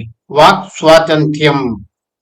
ఆలోచన, మనస్సాక్షి, మత స్వాతంత్ర్యం కి సంబంధించిన యుఎన్సిఆర్సిలోని ఆర్టికల్ ఏది? ఆర్టికల్ 14. యుఎన్సిఆర్సి ప్రకారం ఆర్టికల్ 15 దేని గురించి వివరిస్తుంది? పిల్లల సంఘాలను అంటే సంస్థలను స్థాపించుకునే, ఒక చోట శాంతియుతంగా సమావేశమయ్యే హక్కును. యుఎన్సిఆర్సి ప్రకారం ఏకాంతవాస హక్కు రైట్ టు ప్రైవసీని తెలిపే ఆర్టికల్ ఏది? ఆర్టికల్ 16. యుఎన్సిఆర్సి ప్రకారం బహుళ ప్రసార సాధనం మీడియా నుంచి సమాచారాన్ని పొందే హక్కును తెలిపే ఆర్టికల్ ఏది? ఆర్టికల్ 17. యుఎన్సిఆర్సి ప్రకారం తల్లిదండ్రుల సంరక్షణ హక్కుకి సంబంధించిన ఆర్టికల్ ఏది? ఆర్టికల్ 18. యుఎన్సిఆర్సి ప్రకారం సంరక్షకుడు లేదా తల్లిదండ్రులు పిల్లలపై చూపే అన్ని రకాల హింస, నింద, నిర్లక్ష్యాలను నిషేధించే ఆర్టికల్ ఏది? ఆర్టికల్ 19. కుటుంబ పర్యావరణాన్ని కోల్పోయిన పిల్లలకు రాజ్యం నుంచి ప్రత్యేక సహాయాన్ని, సంరక్షణను పొందే హక్కు తెలిపే యుఎన్సిఆర్సిలోని ఆర్టికల్ ఏది? ఆర్టికల్ 20. యుఎన్సిఆర్సి ప్రకారం పిల్లల దత్తత సమయంలో హక్కులు గురించి తెలిపే ఆర్టికల్ ఏది? ఆర్టికల్ 21. శరణార్థులైన పిల్లల హక్కుల గురించి యుఎన్సిఆర్సిలోని ఏ ఆర్టికల్ వివరిస్తుంది? ఆర్టికల్ 22. మానసిక శారీరక వికలాంగులైన పిల్లల హక్కులను యుఎన్సిఆర్సిలోని ఏ ఆర్టికల్ సూచిస్తుంది? ఆర్టికల్ 23. యుఎన్సిఆర్సి ప్రకారం పిల్లలు ఉన్నత ప్రమాణాలతో కూడిన ఆరోగ్యాన్ని పొందే హక్కు ఏ ఆర్టికల్లో ఉంది? ఆర్టికల్ 24. యుఎన్సిఆర్సి ప్రకారం పిల్లల శారీరక మానసిక ఆరోగ్యం కోసం చేసే చికిత్సను నియమిత కాలంలో సమీక్షించుకునే హక్కు ఏది? ఆర్టికల్ 25. యుఎన్సిఆర్సి ప్రకారం పిల్లలకు తగిన జీవన ప్రమాణాల హక్కు ఏ ఆర్టికల్ ద్వారా లభిస్తుంది? ఆర్టికల్ 27. యుఎన్సిఆర్సి ప్రకారం విద్యా హక్కును తెలిపే ఆర్టికల్ ఏది? ఆర్టికల్ 28. యుఎన్సిఆర్సి ప్రకారం పిల్లల విద్యా లక్ష్యాల గురించి వివరించే ఆర్టికల్ ఏది? ఆర్టికల్ 29. యుఎన్సిఆర్సి ప్రకారం జాతి మత భాషాపరమైన మైనారిటీల వర్గాల పిల్లల హక్కులను వివరించే ఆర్టికల్ ఏది? ఆర్టికల్ 30. యుఎన్సిఆర్సి ప్రకారం పిల్లల విశ్రాంతిని వినోదాన్ని హాయిగా గడిపే హక్కును తెలిపే ఆర్టికల్ ఏది? ఆర్టికల్ 31. యుఎన్సిఆర్సి ప్రకారం పిల్లలను ఆర్థిక దోపిడీ నుండి రక్షణ కల్పించే ఆర్టికల్ ఏది? ఆర్టికల్ 32. యుఎన్సిఆర్సి ప్రకారం మత్తు పదార్థాల విరుద్ధ వినియోగం, తయారీ లేదా రవాణాలో భాగస్వాములు కావడం నుండి పిల్లలకు రక్షణ కల్పించే ఆర్టికల్ ఏది? ఆర్టికల్ 33. యుఎన్సిఆర్సి ప్రకారం పిల్లల లైంగిక దోపిడీ నిబంధనల నుంచి రక్షణను సూచించే ఆర్టికల్ ఏది? ఆర్టికల్ 34. యుఎన్సిఆర్సి ప్రకారం పిల్లలను లైంగిక వ్యాపారం నుంచి రక్షణ కల్పించే ఆర్టికల్ ఏది? ఆర్టికల్ 35. యుఎన్సిఆర్సి ప్రకారం ఇతర రూపాల దోపిడీల నుంచి రక్షణ ఇచ్చే ఆర్టికల్ ఏది? ఆర్టికల్ 36. యుఎన్సిఆర్సి ప్రకారం క్రూరమైన, అమానుషమైన, అవమానకరమైన పద్ధతుల నుంచి స్వాతంత్ర్యం కల్పించే ఆర్టికల్ ఏది? ఆర్టికల్ 37. యుఎన్సిఆర్సి ప్రకారం యుద్ధ ఘర్షణ సన్నివేశాలలో పిల్లల హక్కుల గురించి తెలిపే ఆర్టికల్ ఏది? ఆర్టికల్ 38. యుఎన్సిఆర్సి ప్రకారం నింద నుంచి స్వస్థత పొందడానికి అవసరమైన చికిత్స పొందే హక్కును తెలిపేది ఏది? ఆర్టికల్ 39. యుఎన్సిఆర్సి ప్రకారం నేరం మోపబడ్డ పిల్లలకు క్రిమినల్ న్యాయం ముందు హక్కులను హామీ ఇచ్చే ఆర్టికల్ ఏది? ఆర్టికల్ 40. యుఎన్సిఆర్సి ప్రకారం బాలల హక్కుల సదస్సు సూత్రాలు, నిబంధనలను సమాజానికి తెలియజేసే చర్యలు తీసుకోవాలని తెలిపే విభాగం మరియు ఆర్టికల్ ఏది? విభాగం 2, ఆర్టికల్ 42. యుఎన్సిఆర్సి ప్రకారం బాలల హక్కుల సదస్సు తీర్మానాల పురోగతిని సమీక్షించడానికి ఒక కమిటీని ఏర్పాటు చేయడం గురించి తెలిపే ఆర్టికల్ ఏది? ఆర్టికల్ 43. యుఎన్ఓ సభ్య దేశాలు సదస్సు తీర్మానంపై సంతకం చేసిన ఎన్ని సంవత్సరాల తర్వాత తమ మొదటి ప్రగతి నివేదికను యుఎన్ఓ కమిటీకి సమర్పించాలి? 2 సంవత్సరాలు. మొదటి నివేదిక తర్వాత యుఎన్ఓ సభ్య దేశాలు ఎన్ని సంవత్సరాలకు ఒకసారి ప్రగతి నివేదికను కమిటీకి సమర్పించాలి? 5 సంవత్సరాలకు. యుఎన్సిఆర్సి అంటే ఐక్యరాజ్య సమితి బాలల హక్కుల ఒప్పందం ప్రకారం సభ్య దేశాలు తమ ప్రగతి నివేదికలను సమర్పించే సమయాన్ని తెలిపే ప్రకటన ఏది? ఆర్టికల్ 44. యుఎన్ఓ సభ్య దేశాలు ఏర్పాటు చేసిన కమిటీ బాలలకు సంబంధించిన అంశాలను ఇతర అంతర్జాతీయ సంస్థల పరిధిలోకి వచ్చే అంశాలతో సమన్వయపరచాలని పేర్కొనే ఆర్టికల్ ఏది? ఆర్టికల్ 45. యుఎన్సిఆర్సి ప్రకారం విభాగం 3లో ఏ ఆర్టికల్ నుండి ప్రారంభమవుతుంది? ఆర్టికల్ 46. యుఎన్సిఆర్సి ప్రకారం విభాగం 3 ఏ ఆర్టికల్ నుండి ప్రారంభమవుతుంది? ఆర్టికల్ 46. ఐక్యరాజ్య సమితి బాలల హక్కుల సదస్సు యుఎన్సిఆర్సి తీర్మానాలపై అన్ని దేశాలు సంతకం చేయడానికి స్వేచ్ఛ లేదా అర్హత కలిగి ఉన్నాయని తెలిపే ప్రకటన ఏది? ఆర్టికల్ 46. యుఎన్సిఆర్సి ప్రకారం బాలల హక్కుల సదస్సు తీర్మానం ఆమోదించడం కొరకు ఆయా సభ్య దేశాలు నిర్ణయాలు తీసుకోవాలని తెలిపే ఆర్టికల్ ఏది? ఆర్టికల్ 47. యుఎన్ఓ సభ్య దేశాలకు తీర్మానంపై నిర్ణయాలు తీసుకోవడానికి అంగీకారం తెలుపుటకు స్వేచ్ఛ ఉందని తెలిపే ఆర్టికల్ ఏది? ఆర్టికల్ 48. బాలల హక్కుల సదస్సు తీర్మానంపై యుఎన్ఓ సభ్య దేశాలు సంతకం చేసిన ఎన్ని రోజుల తర్వాత నుండి ఆయా దేశాలు అమలు పరచాలి? 30 రోజుల తర్వాత. యుఎన్సిఆర్సి ప్రకారం సదస్సు తీర్మానంపై సంతకం చేసిన 30 రోజుల తర్వాత అమలు పరచాలని సూచించే ఆర్టికల్ ఏది? ఆర్టికల్ 49. బాలల హక్కుల సదస్సు తీర్మానంలో ఏ అంశం పైనైనా యుఎన్ఓ సభ్య దేశాలు సవరణ ప్రతిపాదించవచ్చునని తెలిపే ఆర్టికల్ ఏది? ఆర్టికల్ 50. యుఎన్ఓ సభ్య దేశాలు నోటీసు ఇచ్చిన ఎంత కాలం తర్వాత అంగీకారాన్ని ఉపసంహరించుకోవడం అనేది అమలులోకి వస్తుంది? 1 సంవత్సరం తర్వాత. సభ్య దేశాలు యుఎన్ఓ ప్రధాన కార్యదర్శికి నోటీసు ఇచ్చి అంగీకారాన్ని ఉపసంహరించుకోవచ్చని తెలిపే ఆర్టికల్ ఏది? ఆర్టికల్ 52. యుఎన్సిఆర్సిలో బాలల హక్కుల తీర్మానానికి సంబంధించి ఎవరు అధికృత అధికారిగా ఉంటారు? యుఎన్ఓ ప్రధాన కార్యదర్శి. దీనిని తెలిపే ఆర్టికల్ 53. యుఎన్సిఆర్సిలోని ఆర్టికల్ 54 ప్రకారం బాలల హక్కుల సదస్సు తీర్మానం వ్రాత ప్రతులు ఏ భాషలలో అధికారపూర్వకంగా ఉంటాయి?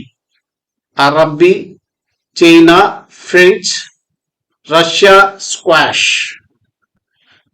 యుఎన్ఓ ఒడంబడిక ప్రకారం జీవించే లేదా మనుగడ సాధించే హక్కు ఏ ప్రకటనలలో పేర్కొనబడింది? 6 మరియు 24. యుఎన్ఓ ఒడంబడిక ప్రకారం రక్షణ పొందే హక్కు ఏ అంశాల నుండి బిడ్డకు రక్షణ కల్పిస్తుంది? దోపిడీ, క్రూరత్వం, దుర్వినియోగం. యుఎన్ఓ ఒడంబడికలో రక్షణ పొందే హక్కుకు సంబంధించిన ప్రకటనలు ఏవి? 2, 19 మరియు 32 నుండి 40 వరకు ఉన్నటువంటి ప్రకటనలు. యుఎన్ఓ ఒడంబడిక ప్రకారం విద్యా హక్కు శిశు పోషణ కలిగి ఉండే హక్కు ఏ రకమైన హక్కు కిందకు వస్తాయి? అభివృద్ధి చెందే హక్కు. బిడ్డ సర్వతోముఖాభివృద్ధికి కావలసిన వివరాలు యుఎన్ఓ ఒడంబడికలోని ఏ ప్రకటనలో వివరించబడ్డాయి? 28, 29, 31 ప్రకటనలలో లేదా ఆర్టికల్స్ లో. యుఎన్ఓ ఒడంబడిక ప్రకారం భాగస్వామ్య లేదా పాల్గొనే హక్కు ప్రధానంగా దేనికి సంబంధించింది? బాలల అభిప్రాయాలను మన్నించడం, వ్యక్తీకరణ స్వేచ్ఛ. యుఎన్ఓ ఒడంబడికలో భాగస్వామ్య హక్కు ఏ ప్రకటనలలో వివరించబడింది? 13 నుండి 17 ప్రకటనలలో. 6 నుండి 14 సంవత్సరాల బాలలందరికీ ఉచిత నిర్బంధ ప్రాథమిక విద్యా హక్కును కల్పించే భారతీయ రాజ్యాంగంలోని ఆర్టికల్ ఏది? Article 21A. 14 సంవత్సరాల వయస్సు వరకు పిల్లలను ఎలాంటి ప్రమాదకరమైన పనుల్లో ఉంచరాదని తెలిపే భారత రాజ్యాంగంలోని ఆర్టికల్ ఏది? ఆర్టికల్ 5 నుండి 24. ఎలాంటి దుర్వినియోగం నుంచైనా రక్షణ పొందే హక్కు మరియు వృత్తిలో బలవంతపు ప్రదేశాల నుండి రక్షణ కల్పించే భారత రాజ్యాంగ నిబంధన ఏది? Article 839E. ఆరోగ్యకరమైన స్వేచ్ఛ స్వతంత్రంలో అభివృద్ధి చెందే వరకు సమాన అవకాశాలు సదుపాయాలు కల్పించే భారత రాజ్యాంగంలోని ఆర్టికల్ ఏది? ఆర్టికల్ 39. భారత రాజ్యాంగంలో సమానత్వపు హక్కును తెలిపే ఆర్టికల్ ఏది? ఆర్టికల్ 14. కుల, జాతి, మత, లింగ వివక్షకు గురి కాకుండా ఉండే హక్కును భారత రాజ్యాంగంలోని ఏ ఆర్టికల్ తెలుపుతుంది? ఆర్టికల్ 15. అక్రమ రవాణా కట్టు బానిసత్వం నిషేధించే భారత రాజ్యాంగ ఆర్టికల్ ఏది? Article 23 clause 1. సామాజిక సాంఘిక అన్యాయం, అన్ని రకాల దోపిడీ నుండి రక్షణ పొందే హక్కు భారత రాజ్యాంగంలోని ఏ ఆర్టికల్ ద్వారా లభిస్తుంది? ఆర్టికల్ 46. భారత రాజ్యాంగంలో మహిళలు మరియు పిల్లల కోసం ప్రత్యేక ఏర్పాట్లు చేయడానికి సూచించే ఆర్టికల్ ఏది? Article 15 clause 3. భారత రాజ్యాంగంలోని ఆర్టికల్ 23 క్లాజ్ 1 దేనిని తెలుపుతుంది?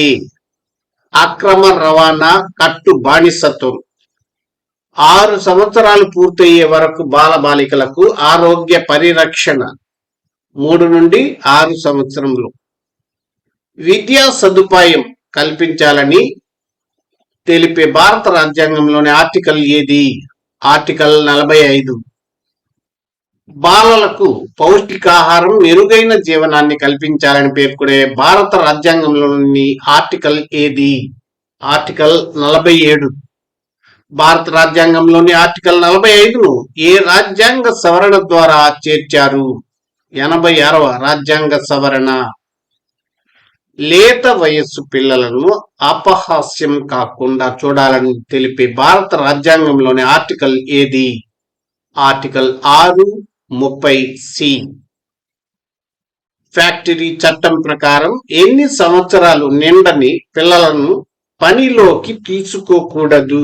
14 సంవత్సరాలు. ఫ్యాక్టరీ చట్టం ఏ సంవత్సరంలో తీసుకురాబడింది? 1982. గనులలో బాల కార్మికులను నిషేధించిన గనుల చట్టం ఏ సంవత్సరానిది? 1952. ప్లాంటేషన్ కార్మిక చట్టం ప్రకారం ఎన్ని సంవత్సరాలు నిండని వారిని ప్లాంటేషన్ పనుల్లోకి తీసుకోకూడదు? 12 సంవత్సరాలు. మోటారు రవాణా కార్మిక చట్టం ప్రకారం ఎన్ని సంవత్సరాల లోపు వారిని పనుల్లోకి తీసుకోకూడదు? 15 సంవత్సరాలు. పోక్సో చట్టాన్ని భారత ప్రభుత్వం ఏ సంవత్సరంలో ప్రవేశపెట్టింది? 2012. పోక్సో అనగా పూర్తి రూపం ఏమిటి? Protection of children from sexual offences. POCSO చట్టం ప్రకారం ఎన్ని సంవత్సరాల లోపు పిల్లలను లైంగికంగా వేధించడం నిషేధం? 18 సంవత్సరాలు. Child line toll free number ఎంత? 1098. సమాచార హక్కు పరిమితులు, సాధ్యాసాధ్యాలు పరిశోధించడానికి ఏ కమిటీని నియమించారు? హెచ్సి సౌరి కమిటీ. సమాచార హక్కు చట్టాన్ని అంటే ఆర్టీఐని జాతీయ చట్టం కంటే ముందే అమలు చేసిన రాష్ట్రాల సరైన కాలక్రమం తమిళనాడు మే 1997, Goa October 1997, Jammu and Kashmir 2004.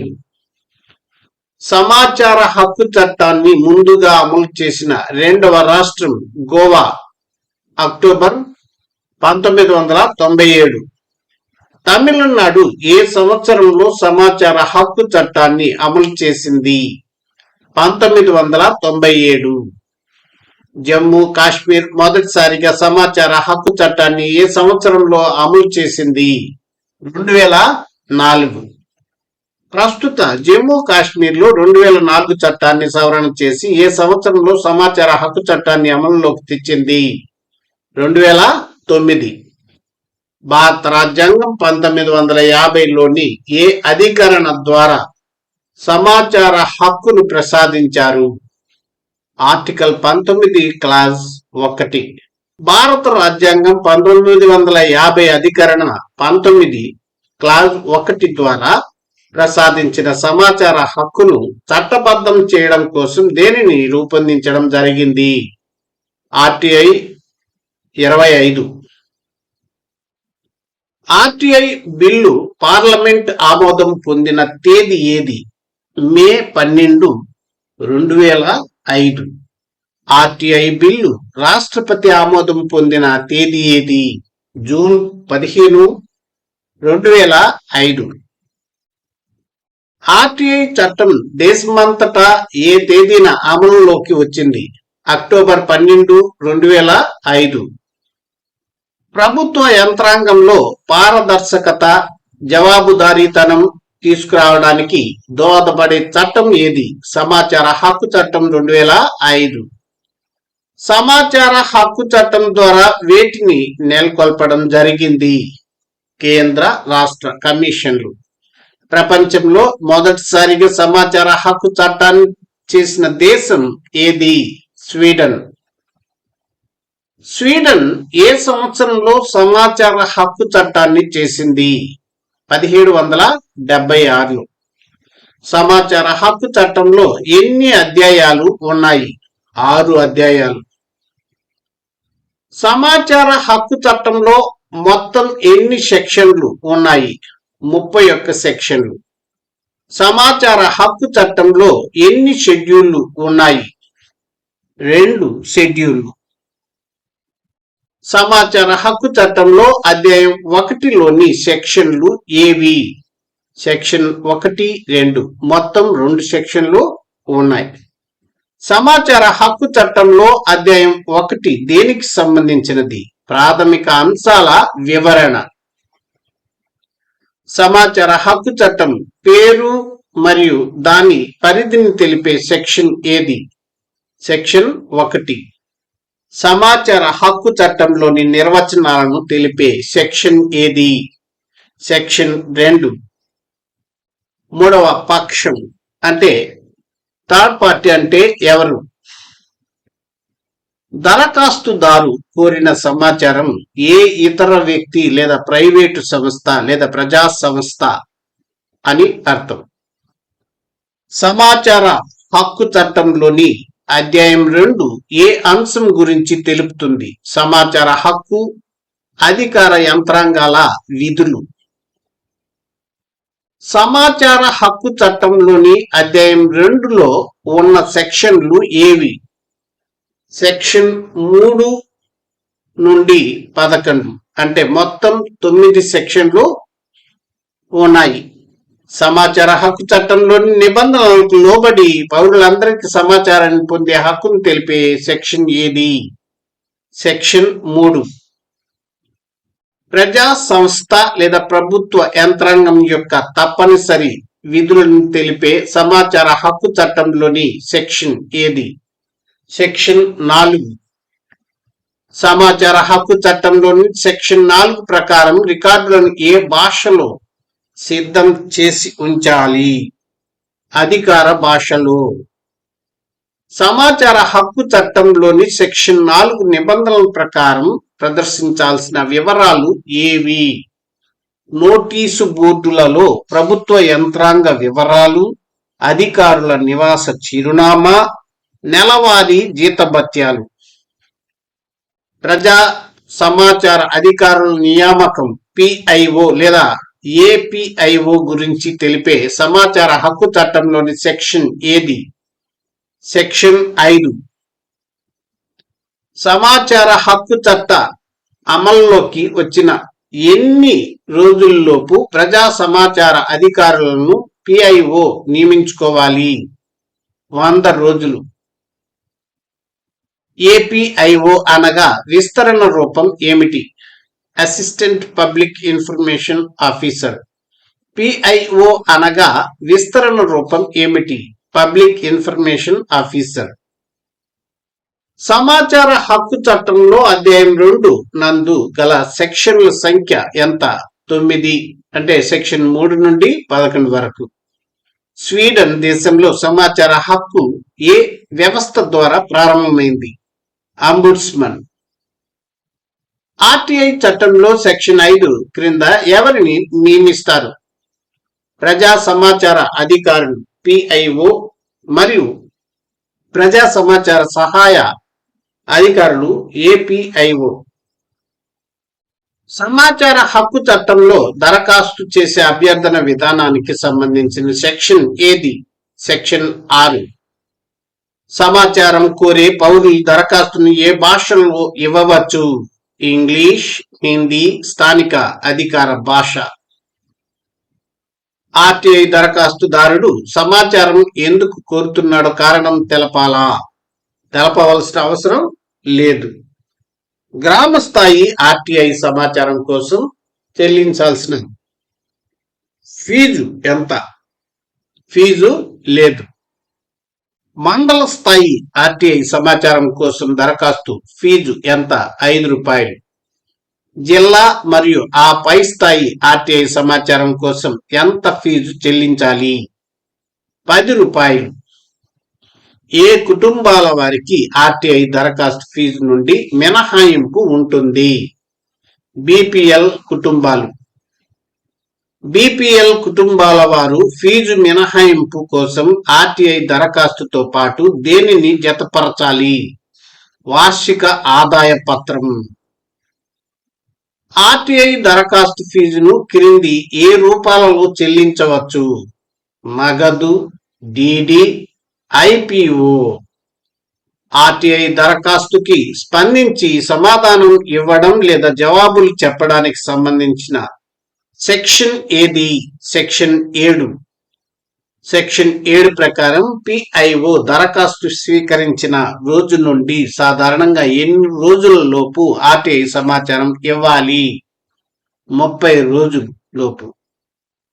Section 7 ప్రకారం ఒక వ్యక్తి ప్రాణానికి, వ్యక్తి స్వేచ్ఛకు సంబంధించిన ఆర్టీఐ సమాచారాన్ని ఎన్ని గంటల లోపు అందించాలి? 48 గంటలు లోపు. సెక్షన్ 7 ప్రకారం ఆర్టీఐ దరఖాస్తును ఏపీఐఓ అంటే సహాయ ప్రజా సమాచార అధికారికి సమర్పిస్తే ఎన్ని రోజుల లోపు సమాధానం ఇవ్వాలి? 35 రోజులు. ఆర్టీఐ సమాచారం ఇవ్వడంలో మినహాయింపుల గురించి తెలిపే సెక్షన్ ఏది? సెక్షన్ 8. ఏ అంశాలకు సంబంధించిన ఆర్టీఐ సమాచారానికి సెక్షన్ 8 ప్రకారం మినహాయింపు ఉంటుంది? దేశ సార్వభౌమాధికారం, సమగ్రత, విదేశాలతో ఉన్న సంబంధాలను దెబ్బతీసే సమాచారం, నేరాలను రెచ్చగొట్టే సమాచారం. ఏ కార్యాలయాల నుండి సాధారణంగా ఆర్టీఐ సమాచారాన్ని అడగకూడదు అంటే మినహాయింపు పరిధిలోకి వస్తాయి? రాష్ట్రపతి కార్యాలయం, రక్షణ సంస్థలు, సుప్రీంకోర్టు కార్యాలయం. సమాచారం నిరాకరించడానికి గల ఆధారాలు, ఇవ్వకపోవడానికి గల కారణాలను తెలిపే సెక్షన్ ఏది? సెక్షన్ 9. దరఖాస్తుదారు కోరిన సమాచారంలో కొంత భాగం మినహాయింపు పొందిన సమాచారం ఉన్నప్పటికీ ఆ భాగం నుండి మిగిలిన ఇవ్వదగిన సమాచారాన్ని విడదీసి ఇవ్వడానికి సంబంధించిన ఆర్టీఐ లోని సెక్షన్ ఏది? సెక్షన్ 10. మూడవ పార్టీ లేదా మూడవ అక్షరానికి సంబంధించిన వివరాలను తెలిపే ఆర్టీఐలోని సెక్షన్ ఏది? సెక్షన్ 11. కేంద్ర సమాచార కమిషన్ ఏ అధ్యాయంలో పేర్కొనబడింది? అధ్యాయం 3లో. కేంద్ర సమాచార కమిషన్ లో ఎన్ని సెక్షన్లు ఉంటాయి? సెక్షన్ 12 నుండి 14వ సెక్షన్ వరకు ఉంటాయి. కేంద్ర సమాచార కమిషన్ స్థాపన మరియు నిర్మాణాన్ని తెలిపే సెక్షన్ ఏది? సెక్షన్ 12. కేంద్ర సమాచార కమిషన్ లో ఎంత మందికి మించకుండా సమాచార కమిషనర్లు ఉంటారు? 10 మందికి. కేంద్ర సమాచార కమిషన్ ఎంపిక కమిటీకి ఎవరు నాయకత్వం వహిస్తారు? ప్రధానమంత్రి. కేంద్ర సమాచార కమిషనర్ల ఎంపిక కమిటీలో సభ్యులుగా ఎవరుంటారు? లోక్సభ, రాజ్యసభ ప్రతిపక్ష నాయకులు. ఆర్టీఐ ఎంపిక కమిటీలో కేంద్ర కేబినెట్ మంత్రిని ఎవరు నామినేట్ చేస్తారు? ప్రధానమంత్రి. కేంద్ర సమాచార కమిషన్ ప్రధాన కార్యాలయం ఎక్కడ ఉంది? ఢిల్లీలో. కేంద్ర సమాచార కమిషనర్ల పదవీ కాలం మరియు సర్వీసు నిబంధనలను తెలిపే సెక్షన్ ఏది? సెక్షన్ 13. కేంద్ర సమాచార కమిషనర్ల గరిష్ట పదవీ కాలం లేదా వయో పరిమితి ఎంత? 5 సంవత్సరాలు లేదా 65 ఏళ్లు. కేంద్ర సమాచార కమిషనర్ల తొలగింపు విధానాన్ని తెలిపే సెక్షన్ ఏది? సెక్షన్ 14. కేంద్ర సమాచార కమిషనర్లను ఎవరి ఆదేశం ద్వారా మాత్రమే తొలగించవచ్చు? రాష్ట్రపతి. రాష్ట్ర సమాచార కమిషన్ ఏ అధ్యాయంలో ఉంది? అధ్యాయం 4. రాష్ట్ర సమాచార కమిషన్ లో ఏ సెక్షన్లు ఉంటాయి? 15 నుండి 17 వరకు ఉంటాయి. రాష్ట్ర సమాచార కమిషన్ స్థాపన నిర్మాణాన్ని తెలిపే సెక్షన్ ఏది? సెక్షన్ 15. రాష్ట్ర సమాచార కమిషన్ ఎంపిక కమిటీ చైర్పర్సన్ గా ఎవరు వ్యవహరిస్తారు? ముఖ్యమంత్రి. రాష్ట్ర సమాచార కమిషనర్ల ఎంపిక కమిటీలో సభ్యులుగా ఎవరుంటారు? శాసనసభ ప్రతిపక్ష నాయకుడు. రాష్ట్ర సమాచార ఎంపిక కమిటీలోని రాష్ట్ర కేబినెట్ మంత్రిని ఎవరు నామినేట్ చేస్తారు? ముఖ్యమంత్రి. రాష్ట్ర సమాచార కమిషనర్లను ఎవరు నియమిస్తారు? గవర్నర్. రాష్ట్ర సమాచార కమిషనర్లు ఎవరి పేరు మీదుగా తొలగించబడతారు? గవర్నర్. రాష్ట్ర సమాచార కమిషనర్ల పదవీ కాలం, సర్వీసు నిబంధనల గురించి తెలిపే సెక్షన్ ఏది? సెక్షన్ 16. రాష్ట్ర సమాచార కమిషనర్ పదవీ కాలం ఎంత? 5 సంవత్సరాలు లేదా 65 ఏళ్లు. ఆర్టీఐ 2005లోని అధ్యాయం 3లో మొత్తం ఎన్ని సెక్షన్లు కలవు? 3 సెక్షన్లు. 12, 13, 14. ఆర్టీఐ 2005లోని అధ్యాయం 4లో మొత్తం ఎన్ని సెక్షన్లు కలవు? 3 సెక్షన్లు. అవి 15వ సెక్షన్, 16వ సెక్షన్, 17వ సెక్షన్. కేంద్ర మరియు రాష్ట్ర సమాచార కమిషనర్ల వయో పరిమితి గరిష్టంగా ఎంతవరకు ఉంటుంది? 65 సంవత్సరాలు. కేంద్ర సమాచార కమిషనర్ల ఎంపిక కమిటీలో కేబినెట్ మంత్రిని ఎవరు ఎన్నుకుంటారు లేదా నామినేట్ చేస్తారు? ప్రధానమంత్రి. రాష్ట్ర సమాచార కమిషన్ నియామకం ఎవరిచే జరుగుతుంది? గవర్నర్. కేంద్ర సమాచార కమిషన్ లో గరిష్టంగా ఎంతమంది సమాచార కమిషనర్లు ఉండవచ్చు? 10 మంది. ఆర్టీఐ 2005 ప్రకారం కేంద్ర సమాచార కమిషనర్ల తొలగింపు ఎవరి ఆదేశం ప్రకారం జరుగుతుంది? రాష్ట్రపతి. ఆర్టీఐ 2005 ప్రకారం సమాచార కమిషన్ విధులు మరియు అధికారం గురించి తెలియజేసే అధ్యాయం ఏది? అధ్యాయం 5. ఆర్టీఐ 2005లోని అధ్యాయం 5 ఏ సెక్షన్ల వరకు ఉంటుంది? సెక్షన్ 18 నుండి 20 వరకు ఉంటుంది. ఆర్టీఐ 2005లోని అధ్యాయం 5లో మొత్తం ఎన్ని సెక్షన్లు ఉన్నాయి? 3 సెక్షన్లు. ఆర్టీఐ 2005 ప్రకారం ఫిర్యాదులు స్వీకరించి వాటిపై విచారణ జరిపే కేంద్ర లేదా రాష్ట్ర సమాచార కమిషన్ విధిని తెలిపే సెక్షన్ ఏది? సెక్షన్ 18. ఆర్టీఐ 2005లోని సెక్షన్ 18 దేనికి సంబంధించినది? అప్పీళ్లు, శిక్షలు. ఆర్టీఐ 2005 ప్రకారం అప్పీళ్లు దాఖలు చేసే విధానం గురించి సెక్షన్ వివరిస్తుంది. సెక్షన్ 19.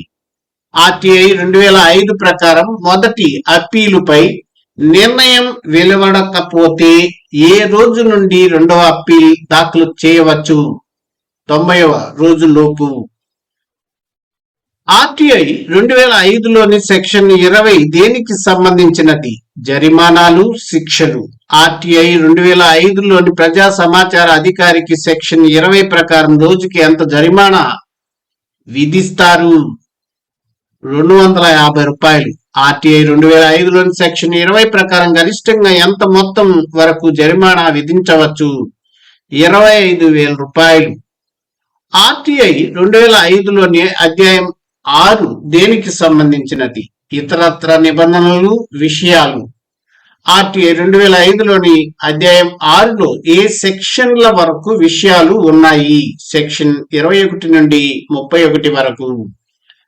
ఆర్టీఐ 2005లోని అధ్యాయం 6లో మొత్తం ఎన్ని సెక్షన్లు ఉన్నాయి? 11 సెక్షన్లు. అంటే అవి 21 నుండి 31 వరకు 11 సెక్షన్లు ఉన్నాయి. ఆర్టీఐ 2005 ప్రకారం సద్బుద్ధితో అంటే మంచి చేస్తున్నామన్న ఉద్దేశంతో చేసిన పనులకు రక్షణ కల్పించే సెక్షన్ ఏది? సెక్షన్ 21. ఆర్టీఐ 2005 ప్రకారం అమలులో ఉన్న ఇతర చట్టాల కంటే సమాచార హక్కు చట్టానికి ప్రాముఖ్యతనిచ్చే సెక్షన్ ఏది? సెక్షన్ 22. ఆర్టీఐ 2005 ప్రకారం సెక్షన్ 22 ప్రధాన ఉద్దేశ్యం ఏమిటి? ఇతర చట్టాల కంటే ఆర్టీఐ చట్టానికి ప్రాముఖ్యత ఇవ్వడం. ఆర్టీఐ 2005 ప్రకారం కోర్టుల విచక్షణాధికార పరిధిపై పరిమితి విధించే సెక్షన్ ఏది? సెక్షన్ 23. ఆర్టీఐ 2005 చట్టం కింద జారీ చేయబడిన ఆదేశాలపై ఏ కోర్టు దావా లేదా దరఖాస్తును స్వీకరించరాదని తెలిపే సెక్షన్ ఏది? సెక్షన్ 23. ఆర్టీఐ 2005 ప్రకారం దేశ రక్షణ కోసం ఏర్పాటు చేసిన కీలకమైన సంస్థలకు సమాచార హక్కు చట్టం నేరుగా వర్తించదని తెలిపే సెక్షన్ ఏది? సెక్షన్ 24. ఆర్టీఐ 2005 ప్రకారం రక్షణ సంస్థలపై ఎలాంటి ఆరోపణలు వస్తే సమాచారాన్ని నిరాకరించడానికి వీలు లేదు. అవినీతి మరియు మానవ హక్కుల ఉల్లంఘన ఆరోపణలు. ఆర్టీఐ 2005 ప్రకారం మానవ హక్కుల ఉల్లంఘనకు సంబంధించిన సమాచారాన్ని దరఖాస్తు అందిన ఎన్ని రోజులలోపు ఇవ్వాలి? 45 రోజులు. ఆర్టీఐ 2005 ప్రకారం మానవ హక్కుల ఉల్లంఘన సమాచారం ఏ సెక్షన్ పరిధిలోకి వస్తుంది? సెక్షన్ 24. ఆర్టీఐ 2005 ప్రకారం రెండవ అప్పీలు దాఖలు చేయడానికి నిర్దేశించిన సమయం ఎంత? 90 రోజులు. ఆర్టీఐ 2005 ప్రకారం ఏ సెక్షన్ కింద సమాచార అధికారిపై క్రమశిక్షణ చర్యలు ప్రతిపాదించబడతాయి? సెక్షన్ 20. ఆర్టీఐ 2005 ప్రకారం న్యాయస్థానాల్లో ప్రాసిక్యూషన్ నుండి అధికారులకు రక్షణ కల్పించే సెక్షన్ ఏది? సెక్షన్ 21. ఆర్టీఐ 2005 ప్రకారం స్థానిక న్యాయస్థానాలు ఆర్టీఐ ఆదేశాలపై దావాలను విచారించకూడదని చెప్పే సెక్షన్ ఏది? సెక్షన్ 23. ఆర్టీఐ 2005 ప్రకారం దేశ రక్షణ సంస్థల సమాచారం పొందేందుకు మినహాయింపు ఇచ్చే సెక్షన్ ఏది? సెక్షన్ 24. సమాచార హక్కు చట్టం ప్రకారం పర్యవేక్షణ మరియు వార్షిక నివేదికల తయారీ గురించి తెలిపే సెక్షన్ ఏది? సెక్షన్ 25. కేంద్ర లేదా రాష్ట్ర సమాచార కమిషనర్లు చట్టం ఆచరణపై తమ నివేదికను ప్రభుత్వానికి ఏ నెలలో అందజేయాలి? డిసెంబర్ నెలలో. సమాచార హక్కు చట్టం పట్ల ప్రజల్లో అవగాహన సదస్సులు, చైతన్య కార్యక్రమాలు నిర్వహించాలని చెప్పే సెక్షన్ ఏది? సెక్షన్ 26.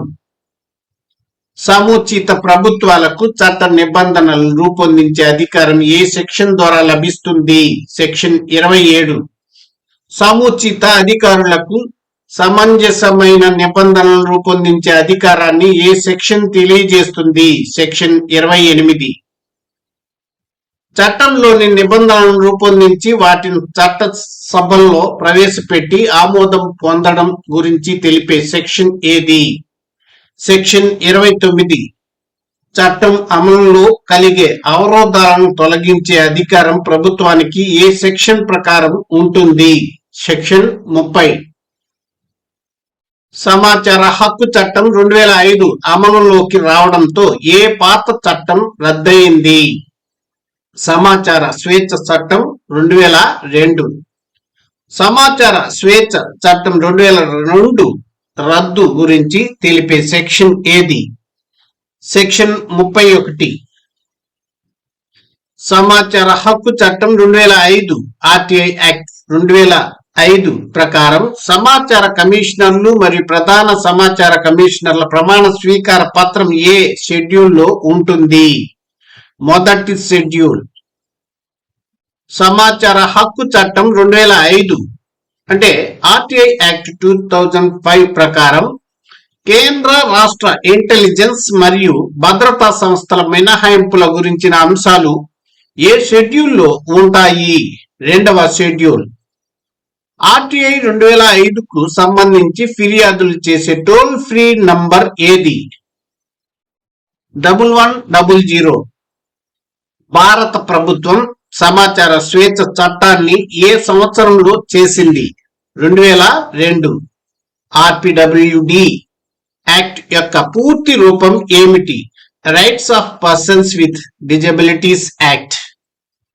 ఆర్పిడబ్ల్యూడి యాక్ట్ 2016 ఏ పాత చట్టాన్ని సవరిస్తూ రూపొందించబడింది? 1995 చట్టం. వికలాంగుల హక్కుల చట్టం ప్రకారం ఏ వయస్సు కలిగిన పిల్లలకు విద్య, ఆరోగ్యం మొదలైన రంగాల్లో సాధికారత కల్పించడం లక్ష్యం? 6 నుండి 18 సంవత్సరాలు. వికలాంగుల హక్కుల చట్టం భారత రాజ్యాంగంలోని ఏ అధికరణ ఆర్టికల్ కింద అమల్లోకి వచ్చింది? 253వ అధికరణ. RPWD rights of persons with disabilities act కి సంబంధించిన ముసాయిదా బిల్లు ఏ సంవత్సరంలో రూపొందించబడింది? 2011. లోక్సభ ఆర్పిడబ్ల్యూడి బిల్లును ఏ తేదీన ఆమోదించింది? 2016 డిసెంబర్ 16. రాష్ట్రపతి ఆర్పిడబ్ల్యూడి బిల్లును ఏ తేదీన ఆమోదించారు? 2016 డిసెంబర్ 27. భారత ప్రభుత్వం వికలాంగుల హక్కుల చట్టాన్ని ఏ తేదీన అమల్లోకి తెచ్చింది? 2017 ఏప్రిల్ 19. ఆర్పిడబ్ల్యూడి యాక్ట్ 2016లో ఎన్ని అధ్యాయాలు ఉన్నాయి? 17 అధ్యాయాలు. ఆర్పిడబ్ల్యూడి యాక్ట్ 2016లో ఎన్ని సెక్షన్లు ఉన్నాయి? 102 సెక్షన్లు. ఆర్పిడబ్ల్యూడి యాక్ట్ 2016లో ఎన్ని షెడ్యూళ్లు ఉన్నాయి? ఒకే ఒక షెడ్యూల్ ఉంది. 1995 నాటి వికలాంగుల చట్టంలో ఎన్ని రకాల వైకల్యాల ప్రస్తావన ఉంది? 7 రకాలు. ఆర్పిడబ్ల్యూడి యాక్ట్ 2016లో 7 రకాల వైకల్యాలను ఎన్నింటికి పెంచారు? 21 వైకల్యాలకు పెంచారు. యుఎన్ఓ ఏ సంవత్సరాన్ని అంతర్జాతీయ వికలాంగుల సంవత్సరంగా ప్రకటించింది? 1981. 1998లో వికలాంగుల దినోత్సవంగా ఏ తేదీని ప్రకటించారు? డిసెంబర్ 3. యుఎన్ఓ వికలాంగుల హక్కుల పరిరక్షణ కోసం దృఢమైన విధానంతో తన పనిని ఏ సంవత్సరం నుండి ప్రారంభించింది? 2005. వికలాంగుల సంక్షేమ కార్యక్రమాలు ఏ సంవత్సరం నుండి ప్రారంభమయ్యాయి? 2008. పిడబ్ల్యూడి చట్టం 2016 ప్రకారం రిజర్వేషన్లను 3% నుండి ఎంత శాతానికి పెంచారు? 4% పెంచారు. పిడబ్ల్యూడి చట్టం ప్రకారం ఉచిత విద్యను ఏ వయస్సు పిల్లలకు అందించారు? 6 నుండి 18 సంవత్సరాలు. పిడబ్ల్యూడి చట్టం ప్రకారం కేంద్ర సలహా మండలిలో ఎంతమంది సభ్యులు ఉంటారు? 11 మంది. పిడబ్ల్యూడి చట్టం ప్రకారం రాష్ట్ర సలహా మండలిలో ఎంతమంది సభ్యులు ఉంటారు? 5 మంది. వికలాంగుల అంచనా కోసం సదరన్ స్థానంలో ఏ సాఫ్ట్వేర్ లేదా కార్డులను ప్రవేశపెట్టారు? జాతీయ గుర్తింపు కార్డులు, యుడిఐడి. పిడబ్ల్యూడి చట్టం యొక్క ఉల్లంఘన మరియు భంగం కలిగిస్తే విధించే గరిష్ట జరిమానా ఎంత? 5 లక్షల రూపాయలు. పిడబ్ల్యూడి చట్టం ప్రకారం ఉల్లంఘనలకు సంబంధించి గరిష్టంగా ఎన్ని సంవత్సరాల జైలు శిక్ష విధించవచ్చు? 2 సంవత్సరాలు. వికలాంగులపై వేధింపులు, హింస, దోపిడీకి పాల్పడితే చట్ట ప్రకారం చర్యల నుండి పోలీసు అధికారి తప్పించుకోలేరని తెలిపే సెక్షన్ ఏది? Section 7/4 ABCD. కుటుంబ సభ్యులకు దూరంగా ఉన్న వికలాంగులకు న్యాయం, హక్కుల కోసం ప్రభుత్వం అధిక మద్దతు ఇవ్వాలని ఏ సెక్షన్ చెబుతుంది? సెక్షన్ 2015. బదిరులు పాల్గొనేట్లు టీవీ కార్యక్రమాలలో సైగల భాష సబ్టైటిల్స్ ఉండాలని తెలిపే సెక్షన్ ఏది? Section 29H. ప్రతి ప్రభుత్వం మరియు ప్రైవేటు సంస్థలు చట్ట నిర్దేశాలకు అనుగుణంగా అనుకూల విధానం చేయాలని తెలిపే సెక్షన్ ఏది? సెక్షన్ 21. దివ్యాంగుల హక్కుల చట్టం 2016 అంటే ఆర్పిడబ్ల్యూడి యాక్ట్ 2016 ప్రకారం చట్టానికి సంబంధించిన డాక్యుమెంట్లు, ఖాతాల సమాచారం ఇవ్వకపోతే మొదటిసారి ఎంత జరిమానా విధిస్తారు? 25,000 రూపాయలు. దివ్యాంగుల హక్కుల చట్టం 2016 ప్రకారం చట్టానికి సంబంధించిన డాక్యుమెంట్లు, ఖాతాల సమాచారం ఇవ్వనందుకు రెండవసారి ప్రతి రోజుకు ఎంత అదనపు జరిమానా విధించబడుతుంది? 1000 రూపాయలు. ఆర్పిడబ్ల్యూడి యాక్ట్ 2016 డాక్యుమెంట్లు మరియు పుస్తకాల ఖాతాలకు సంబంధించి జరిమానా విధించే సెక్షన్ ఏది? సెక్షన్ 93. అధ్యాయం 3 అంటే సెక్షన్లు 16, 18 ప్రధానంగా దేనిపై దృష్టి పెడుతుంది? విద్య. అధ్యాయం 4 అంటే సెక్షన్లు 19, 23 దేనిని తెలియజేస్తుంది? నైపుణ్య అభివృద్ధి మరియు ఉపాధి. పిడబ్ల్యూడి చట్టం ప్రకారం అధిక మద్దతు అవసరం ఉన్న వైకల్య వ్యక్తులకు ప్రత్యేక రాయితీలు గురించి తెలిపే సెక్షన్ ఏది? సెక్షన్ 38. సంబంధిత ప్రభుత్వాల విధులు మరియు బాధ్యతలను ఏ సెక్షన్ లో పేర్కొన్నారు? సెక్షన్ 39, 48. వైకల్యం గల వ్యక్తుల కోసం పనిచేసే సంస్థల రిజిస్ట్రేషన్ మరియు నిధుల గురించి తెలిపే సెక్షన్లు ఏవి? సెక్షన్ 49, 55. ప్రత్యేక వైకల్యం ధృవీకరణకు సంబంధించిన సెక్షన్లు ఏవి? సెక్షన్ 56, 59. వైకల్యంపై కేంద్ర రాష్ట్ర సలహా బోర్డులు మరియు జిల్లా కమిటీల గురించి వివరించే సెక్షన్లు ఏవి? సెక్షన్ 60 నుండి 73. వికలాంగుల ప్రధాన కమిషనర్ మరియు రాష్ట్ర కమిషనర్ గురించి తెలిపే సెక్షన్లు ఏవి? సెక్షన్ 74 నుండి 83. ప్రత్యేక కోర్టుల గురించి ఏ సెక్షన్లలో పేర్కొన్నారు? సెక్షన్ 84, 85. వైకల్యం గల వ్యక్తుల జాతీయ నిధి గురించి ఏ సెక్షన్లు తెలుపుతాయి? సెక్షన్ 86, 87. వైకల్యం గల వ్యక్తుల రాష్ట్ర నిధి గురించి తెలిపే సెక్షన్ ఏది? సెక్షన్ 88. పిడబ్ల్యూడి చట్టంలో నేరాలు అపరాధ రుసుములు ఏ సెక్షన్ల పరిధిలోకి వస్తాయి? సెక్షన్ 89 నుండి 95. పిడబ్ల్యూడి చట్టంలో ఇతరాలు అంశాలు ఏ సెక్షన్లో కలవు? సెక్షన్ 96 నుండి 102. రేపటి క్లాస్లో బహుళ ఐచ్ఛిక ప్రశ్నలు చూద్దాం. వీడియో నచ్చితే లైక్ చేసి, షేర్ చేసి, సబ్స్క్రైబ్ చేసుకోండి. అలాగే బెల్ ఐకాన్ పై క్లిక్ చేసినట్లయితే మన కొత్త నోటిఫికేషన్స్ మీకు అందుతూ ఉంటాయి. Thank you for watching this video.